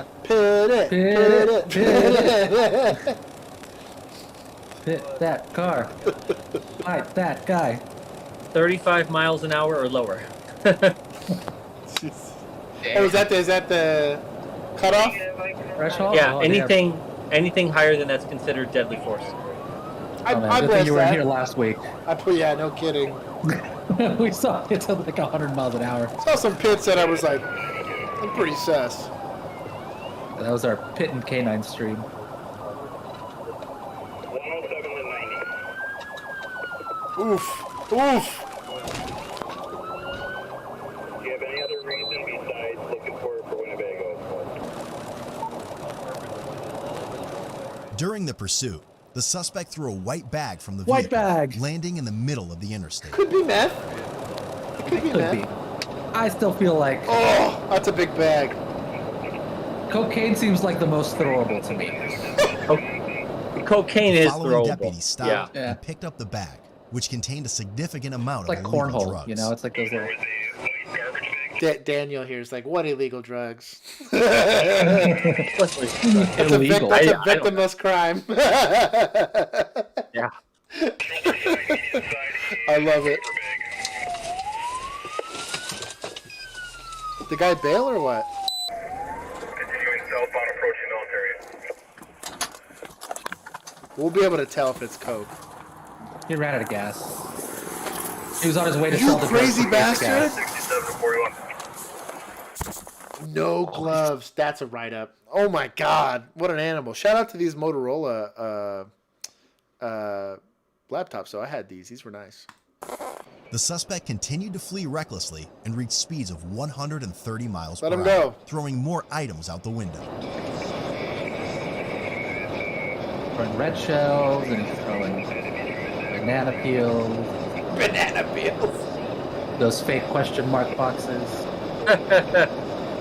Daniel, you're doing really poorly in this poll. You had 0 votes on your LSD. None for LSD? None for LSD. Jeez. And you're only considered a boomer because those are police years you're getting aged by. So those count for like 5 a piece there. You're like 85 in normal people years. 85. LSD is the Libertarian Society damage. Hey, I'm here for it. I'd move there. Yeah, I'm trying to ramp up your votes a little bit. I'd move there. I'd go move to Daniel's compound. I'd do it.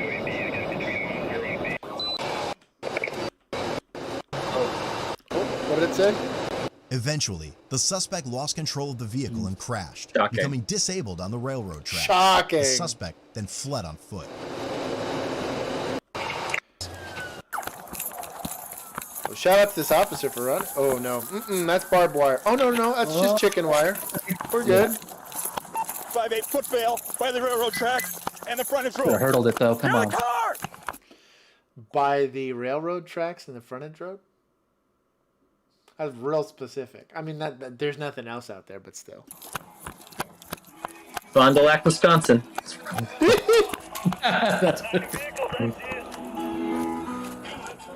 Oh, for a second I thought that was the Did you like hear a like train the coming. Did you hear like the Willie Nelson that was playing in that? Yeah. Well, no, I thought it sounded like a train for 2 seconds, and I was like, oh my god, this got way out of control very fast.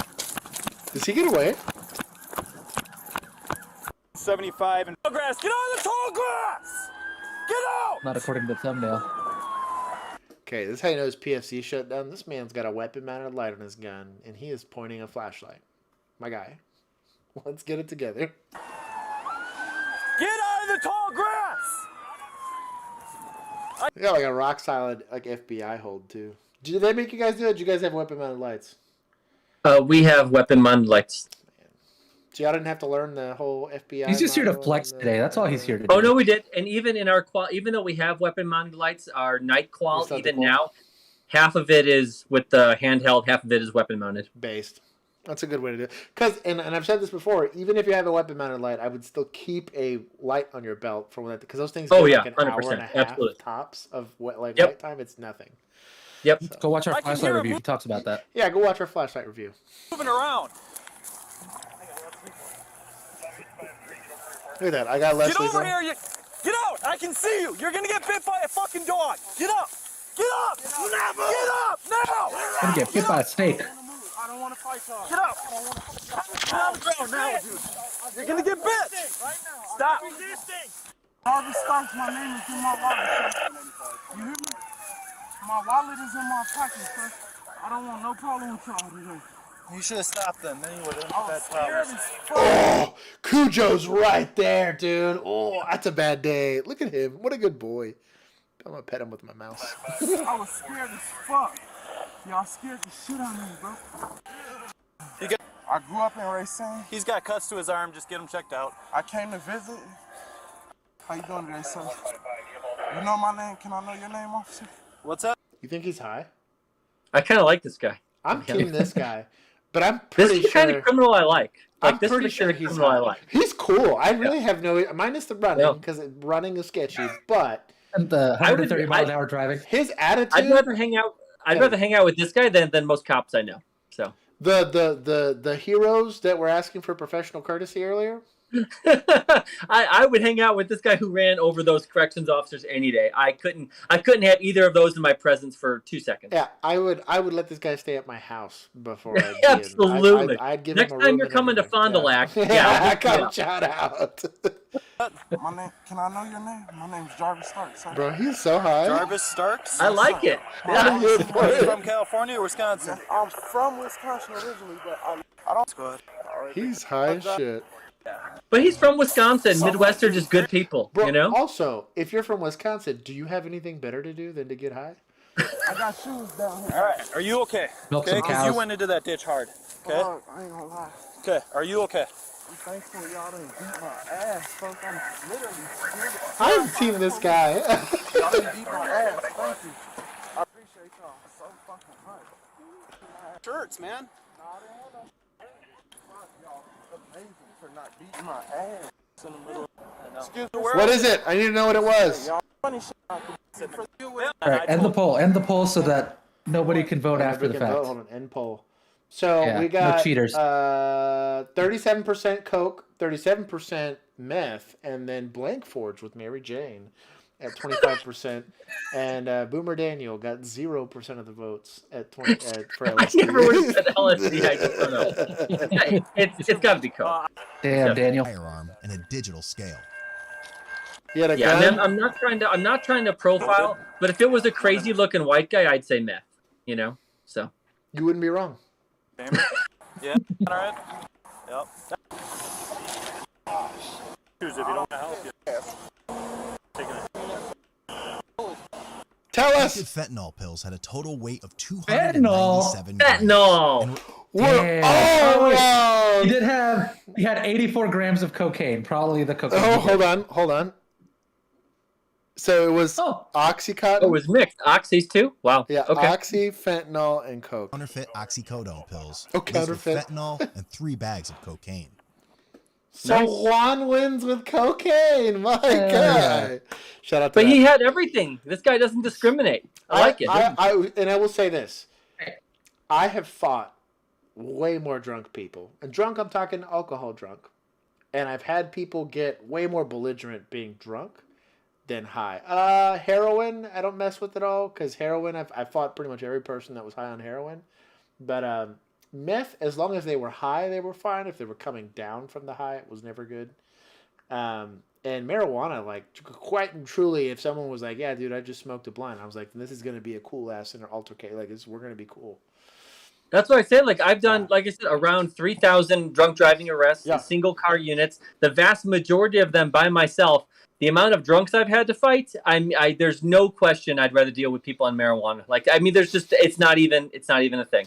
Drunk people are the worst. Blank Daniel, to make you feel better, Blank Forge is making fun of me he's calling me Boomer Josh for calling it Mary Jane. I could have called it the Devil's Lettuce. Mary Jane.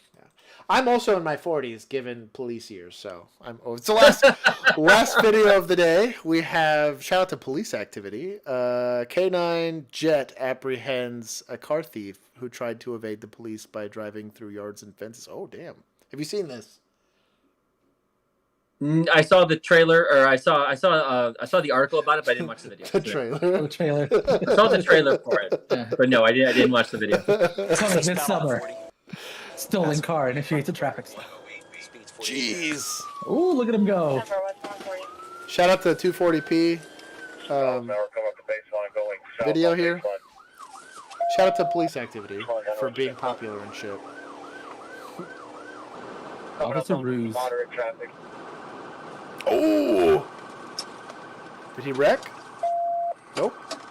Just driving like a banshee. Is that a Mercedes? Oh, this camera footage is from the 80s. Dude, this is rough. It's like, we're not even going to bother with colors either. Yeah. Daniel grew up with better TV than this.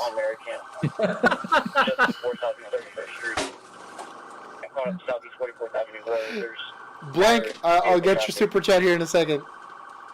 This is the same camera they used to film Birth of a Nation. This guy's driving like a total asshole. We're south on Southeast 41st or from Southeast 52nd Street. Speeds are north or south. I'm going to be here with 6. Be down Southeast 30th Court Road. Oh no. I'm letting him go here. Ding, ding, ding, ding, ding, ding, ding, ding. And once I get out there, I'm gone. No, screw that. I'm a city cop for a reason. Dukes of Hazzard. Ding, ding, ding, ding, ding, ding, ding. Now we're going eastbound away from the railroad tracks and the wood line. This is silly. Oh my goodness. That car's killing it though. Like this guy's in an Explorer or something like that. So this might explain. There's a hiking trail that I like to go to, and like in the middle of it, like deep in the woods, there's just like a burned out car out there. I'm guessing that's from this. Because that's the only way I can think of that it would even get out there. It's ridiculous. Eastbound 30th Court, crossing over 62nd Street. This is an Ascent. This is what are they? Or the Accent? It's a Honda, I think. The Accent? Accent, maybe. I'll tell you what, this car's tearing it up though. Shout out to this guy. Oh, look at that. Killing the game. Alright, you just turn around northbound. Hit that car. Hit that car. Hit that car.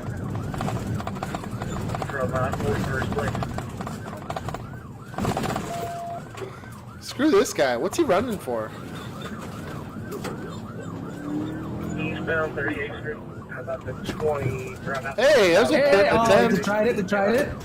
Go, do it. It's gonna do it. That's a good pit. Oh, smart. Oh. It was a clever cookie. It didn't work. Full new yard, 3,000 block. This is where the grappler would make a lot of sense. Mm-hmm. And then this is.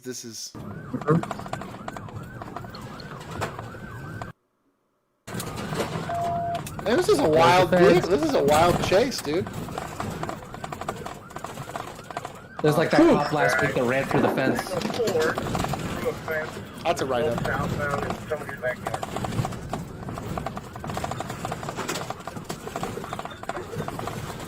Bro, this car is killing it. I need to buy one of these. This is incredible.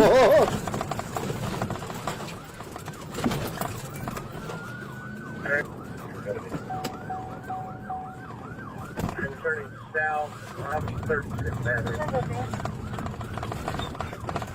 God. Just amazed he hasn't hit some kind of dead end where he can't just like. Or just like a control arm doesn't get ripped off, suspension doesn't get ripped off, the tires have got to be flat. But like, as he's driving through people's yards and stuff, like at some point I feel like he would get to something like a stone wall of some kind. I don't know. This guy's an animal, dude. This is the best evading in a vehicle I've ever seen in my life. How are the tires not flat? Like, That's what I mean.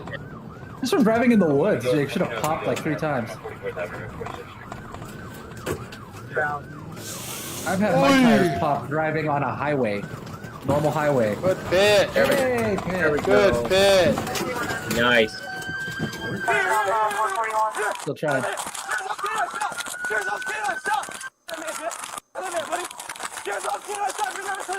Have fun. Just trying to make you aware of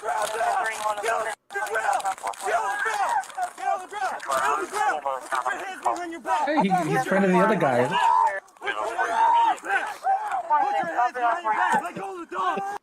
Now you got like a call ringtone and a text ringtone now. That's my text message, like chime. Yeah. Oh, he got bit on the butt by the dog. Okay, I would scream like that too. That guy's meth. That guy's meth all day. Boys and girls, smoke your weed. Do your Daniel LSD. You know, don't do meth. Do your edibles. Don't your fuck around with meth, dude. Don't do meth, coke. Don't just Also, spice. Just weed. Avoid the spice because you have no idea what's in that. Man, stay home. You got that, man. Good job. It's so sadistic when every time a dog catches somebody, they've like partially maimed someone. Look at that next one. Aggressive teenagers threaten police during drug bust. That's a new one. Daniel, do you want this one or are you ready to sign off? I'm ready to sign off, but we can do that one next time or we'll do it next time. I'll let you do a sign off and then Juan and I will watch this one just for giggles for the Awesome. audience. Well, thank you guys so much. If anyone wants to follow me over at Police.Law.News, and tomorrow I'll be on Cop Watch TV on YouTube at 12 o'clock Central. We'll be doing a live thing there. Can we drop a link for him? We're gonna drop a link for you in the chat. Go go find Police.Law.News. It's super cool. Daniel's a super awesome guy. He's willing to hang out here with us and give us a veteran's perspective on these things. And a boomer's perspective. A boomer's perspective. Yeah, boomer's perspective. You guys are the best. Thank you. Anyways, I appreciate it, Daniel. I hope you have a good rest of your night. Absolutely. Bye, guys. I'm going to drop the link here in a second in the chat. Are you I wanted good? to start the video. I will start the video for us. I'm going to make sure that our thing's not messed up. Hold on. I got to go to our OBS. And then I'm just going to fix our little camera thing here. Here we go. There we go. I fixed it. You got to do it on the computer so it's actually clickable. Okay. There we go. Fixed. Bye, Daniel. Boom says it. Hey, what's going on? Common Sense Opposition says that's a good bye. What's going on? Hey, what's going on, Blank Forge? Hey. You want to watch this last one with us? Shout out to Patreon Yes, supporter Blank Forge. Okay, Blank, you better have better internet than that. I swear. We can barely hear you. Hey, man. I don't know why. There it is. I think it fixed itself. Here we go. Hey, really quick question. Go for it. Josh, what do you cook? What do you boil water in? Pot? Okay, so you can say the word pot, so can we stop calling it marijuana like we're fucking 50? It's marijuana. That's what I used to have to say green leafy substance when I used to have to write it in a report all the time. So at least you're not getting green leafy substance. It was super annoying. I also, when I typed in Mary Jane, I couldn't remember how to spell marijuana, so Mary Jane is what came out. That was a safer word to spell. So shout out to this. Say hello to Blank Forge. He's going to be there with the after party. I got to plug the after party. I got to honor his super chat.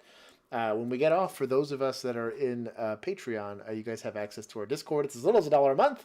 You get to join us in the after party where we join the chat. This is being facilitated through Discord, so we just moved to a different chat channel. Aggressive teenagers threaten Ohio police during gun arrest. Shout out to Axon. You already know how I feel about you. We'll play it.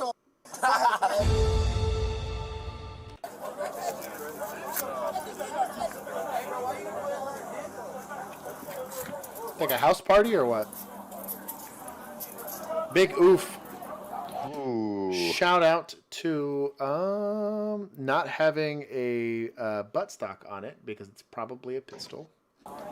Also, this Uzi is legit. Those are airsoft. 100%. And that's not an NPAP, so this is probably like actually not a Yugo AK. Shout out to them.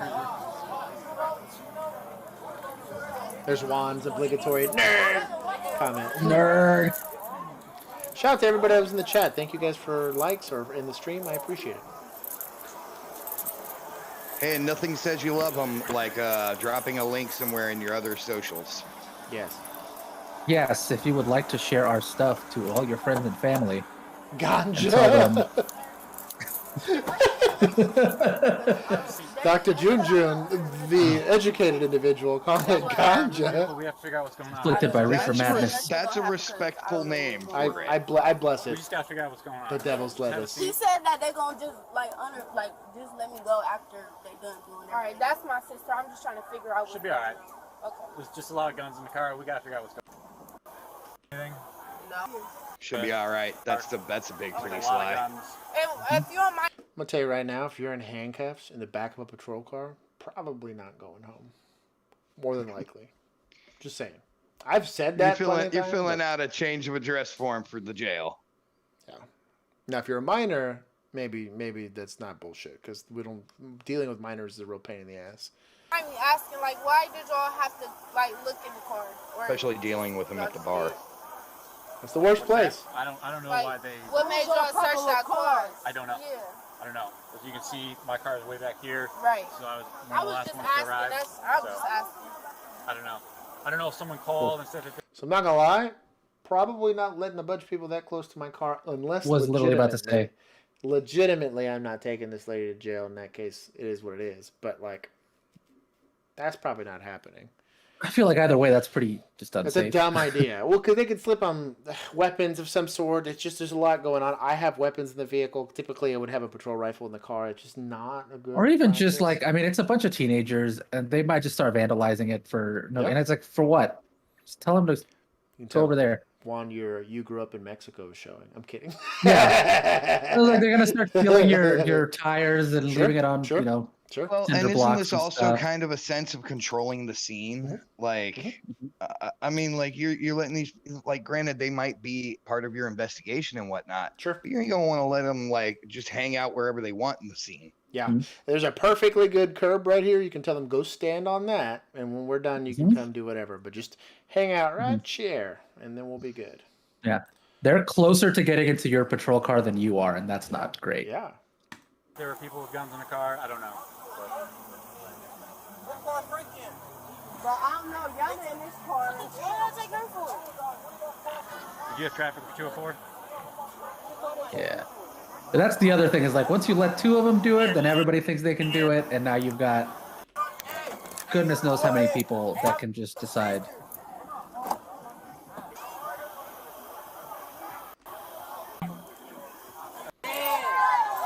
Guns in the car. I think we're trying to leave right now. I'd be wanting to leave. Yeah, there it is. You've essentially established a permission structure that says, hey, y'all can kind of wander around wherever you want, do whatever you want. So I've been that asshole before, where I tell a bunch of people no, and because I said so, and you're gonna have to stand over there, and we're not negotiating. And sometimes you have to do that because, again, you're trying not to have the situation escalate. As long as they're convinced that you have everything under control, that is true. And that's basically, you have to convince them that there's a consequence to not listening to you, and typically that's a threat to go to jail. You have to be able to articulate, don't be that asshole. But you do not want to allow someone to get themselves in trouble. And the easiest way to do that is to give them very specific rules and boundaries that they cannot cross. And if they do cross them, you have to create a punishment. You have to back up that threat, because if you don't, now everyone's going to become a line stepper, and you end up with the situation. Protect Very people from similar themselves. to cops that got, or a kid who got jumped in the car and drove away. Yeah, Like, yeah. They didn't. You're putting them in that situation. Yep. You gave them the creates opportunity that to fight run. or flight instinct. Yep. Yeah. Protect people from themselves, like that's what producer once said. You know what it actually reminds me of is the officers react we did for The Simpsons. Yeah. There's that scene where Marge is giving Homer a ticket and he's like takes her hat.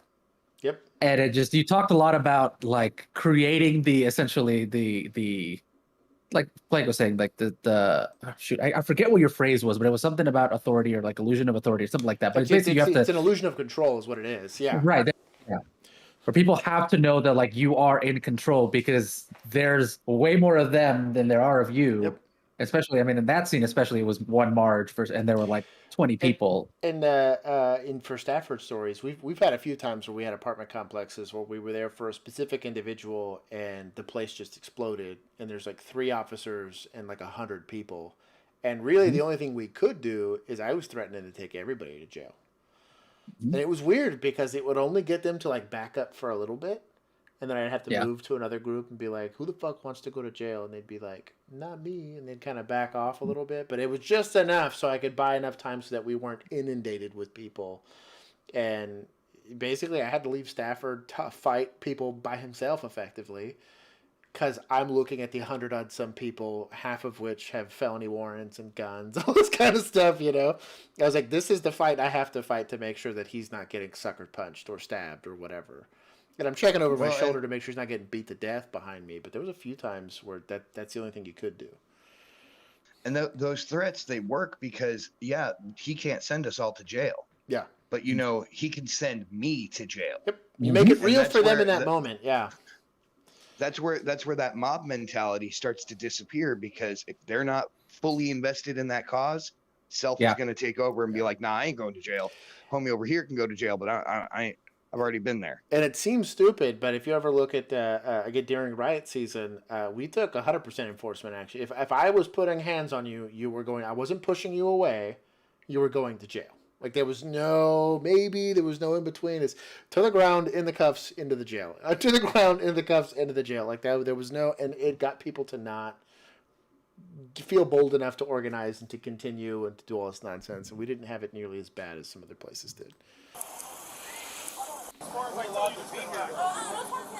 We allowed to be here. Hey,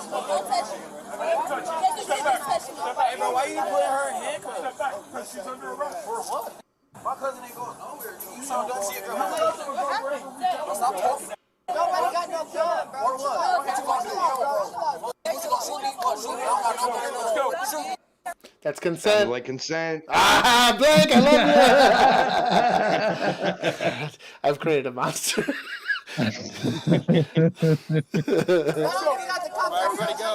Get going. Everybody go. Nigga, you all arrested girls. What you talking about, bro? No, stop touching me. Do you know why she's under arrest? Why? Do you know? Why? Okay. Why? Do you know? Do you know? What you gonna do? What you gonna hit me?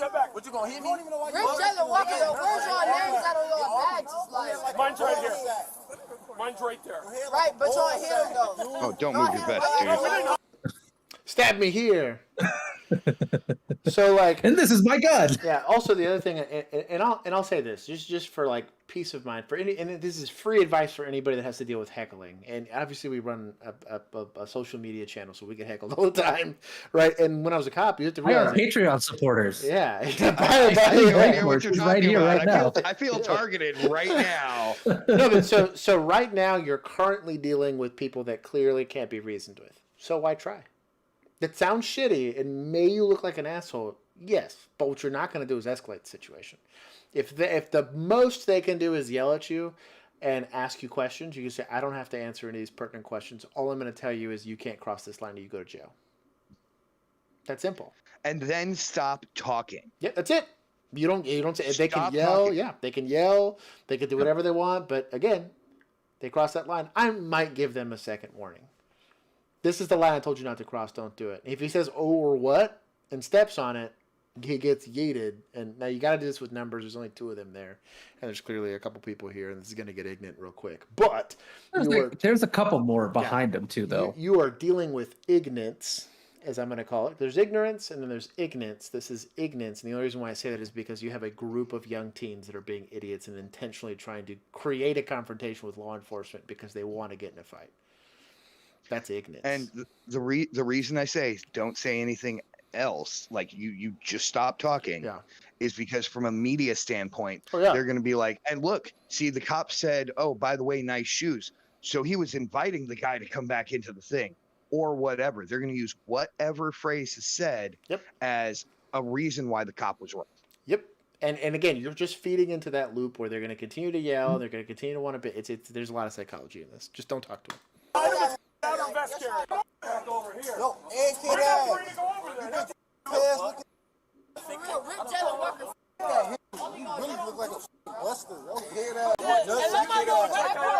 In fact, as a rule, if you're over 20, just don't talk to teenagers, period. In general, to be honest, Yeah. I mean, if it was up to me, I'd go throw them in some penal colony somewhere. But Unless you're saying things like, no, I would not like that as a combo. I would like just the sandwich. You can say that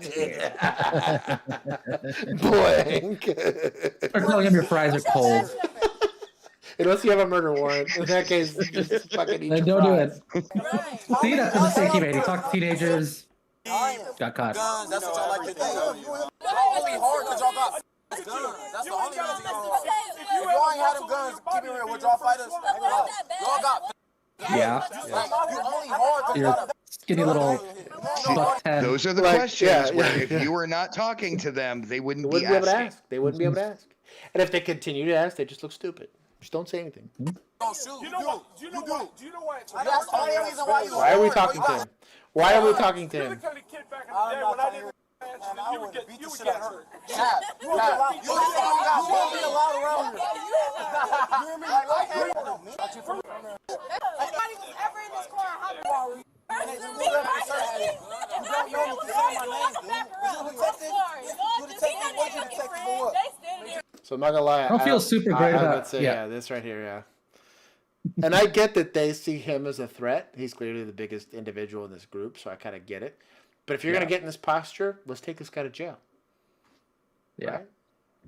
Also, why don't you? But I also like, dude with the Circle K cup over there has also been very mouthy, and he was threatening to fight you and all that stuff. I'm like, you probably keep an eye on him too, and if he's over there, just at least notice old girls. Or at least expand your perimeter around a bit. Like, sure. Yeah. You know, especially, and I don't mean to be like size phobic or whatever the case may be, but them scrawnier guys, they're the ones who are gonna stab you in the back. They're the ones who are gonna find that cunning way to do a bunch of damage right away. It's a good sucker punch to the neck. Yeah. My first Sucker thought. punch to the neck, stab the Or knee. try to grab his gun. Oh, he heard us, so he moved back. Stop lying. That girl that got shot. The one in Cleveland. We don't work Cleveland. In Cleveland. Grabbing at his waist is not great. He's one of the chicken chasers. I know that guy. He's in a chicken chaser. What are y'all really doing? Y'all just killed the innocent. Y'all just killed the innocent. Who's drinking Circle K coffee at 11:30 at night? People who put alcohol in it. I was about to say, to be fair, that's probably not Circle K coffee. Yeah, there's probably more clear in that It way. says teenager. He can't be old enough to drink. Goodness. So you can record. You don't have to do that. You know that Circle K coffee masks the smell of alcohol. Legal advice for y'all. That hand was really close to his body cam. Yeah. Sprag. Hey, Roy. This female Bro, if I was on this perimeter, I'd be like, y'all get 2 more minutes before I fucking leave your ass. Like, y'all need to hurry this fucking investigation up.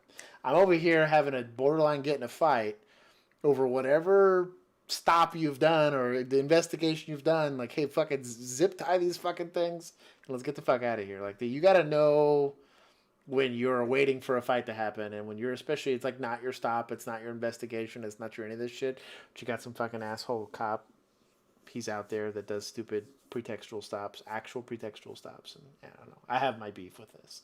I've been on the perimeter for this one too many times. They should have scooped her up and placed her in cuffs by now. 110%. Look at the Explorer fucking killing it over here, my guy.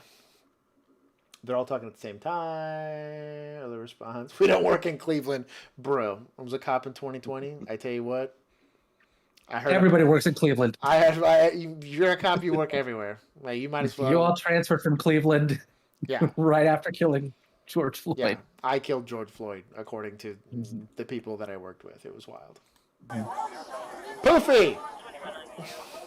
What are you doing here? Ooh, Poofy, you might not be in a good We're gonna drive position. around. We're finding out right now. Had to do his homework for him. Find the ending of that McDonald's video. What are we doing here? Get you home or something. Wait, are they letting her go? It's a matter of time before. I mean, listen, you're going to jail till at least you file. These people are out the wrong folk. Right back. Doesn't sound like she's going to jail. Sounds like you letting her go. What did we do this for? I can't stand this shit. This was cancerous. Anyways, that's all we got for today. I want to thank Daniel for joining us. Go check out Police.Law.News. He's on YouTube, TikTok, and I don't know if he's done anything else, but go check him out. Really cool guy. Again, he helped us with our body cam breakdown -1 video, which he didn't miss much. I want to thank everybody that stopped by. Thank you for everyone that dropped Don't likes. worry, I picked up that slack. I appreciate it. Blank was here for us. I want to thank all of you guys for showing up. If you like this kind of stuff, we do it every 2 times a week. We do Tactical Tuesdays, of which we're looking at some more different games to be playing while we wait for the new update to come out. And then every Thursday, we do body cam breakdowns for the week. So we pull all the stories that happened this week and we do body cam breakdowns. Did you guys watch the Columbus PD response to a rollover? Maybe? Is that where they picked up the guy? They picked up the car? Maybe we did that last week. I don't know. Did we watch that one? Maybe. We might have. Oh, was that the one where like the cops show up and they like push the car off the guy? Maybe. That was pretty dope. We did that one last a few weeks back. Yeah. I think it was last week. Go check it out. We got a bunch of cool stuff coming out. We just had we had another Officers React drop. So go check that out if you guys like that kind of stuff. And if you guys would like to contribute more to the channel, you can always join our Patreon. Our Patreon is as little as $1 a month. That gives you access to our Discord. And our Discord is where the after party is happening. So if you are part of our Patreon group, as I sign off on this, we will be joining and we're just hanging out for a couple minutes in the Discord so you guys can ask questions and talk shit. Like Blank Forge is And last week, live. Josh did story time. I did do story time. I walked everyone some... around my old beat and I showed you guys stories of places. It was cool. Things. Yeah. And we got to see some of your body cam. Yeah, I did share body cam. They got to see a dead body on my body cam. Yeah. Got to see a recently deceased person from a gang related shooting that we happened. So yeah. So if you want to see some of that stuff. And totally me getting doxxed, go pay for our Patreon because that's what you're getting for us. So, I want to thank everybody that joined us. Thank you everybody that was in the comments. Explore, Common Sense. Brian, my guy. I haven't seen Brian in a minute. It's good to see you, Mr. Porter. Dr. June with the ganja drop. Boom 11. Who am I missing? Here. Producer We had somebody named Megan come in earlier. Megan. Oh yeah. Caden, I believe, was here. Caden was here earlier. Brian. Partner Gaming, good to see you. Partner Gaming. Sergeant George, my guy, who I love and adore. St. George, as Juan calls him.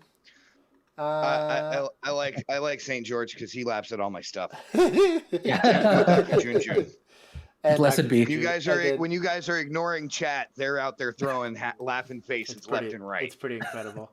And then Joshua Peacock, shout out to you. I believe that was everybody. If I missed your name, I'm sorry. I had to scroll through all of those. Hey, really quick, Josh. Yes. Let's say that I play Ready or Not. Would I be able to play with you guys? If you were part of our Patreon group, yes, you joined the, as we call it, the OCFT, which is the Only Cops Fire Team. We've done that. We tried it with. We successfully did it one time with Halo. And then, I wasn't around yet. Just once. And then because it was with Infinite. Halo Infinite. It was Halo Infinite, and everybody was on PCs. So and when we tried to do multi-platform, it became a whole nightmare. And so we have, I believe we're looking at Ground Branch, and we're looking at some other ones, or worse comes to Escape worse. from Tarkov, I think, was recommended. Escape from Tarkov, we might start playing on Tactical Tuesdays. So we're going to figure it out with Chris. Go check out Chris the Cop's channel. He's pretty awesome. He's been a contributor here. 68 ATE Whiskey. Really cool kid, also from the North Texas area. So shout out to him. Go check out his channel. Shout out to Texas. He's gonna blow right by us in subscribers. And like I said, go check out Daniel's YouTube. He does a bunch of cool breakdowns like this. So, but if you want to play with Josh and these other folks that he's mentioned, you sign up for Patreon for $1 a month. Yep, they play with damn near everybody. If you have a PC that has Steam. Yes. Facts. That makes it a lot easier. So until next time, thank you for writing 2-man with us, and peace. I'm going to go give a long, awkward stare at the camera here while I turn it off. We're doing military games now? Yes, we'll do military games. Ooh, nice.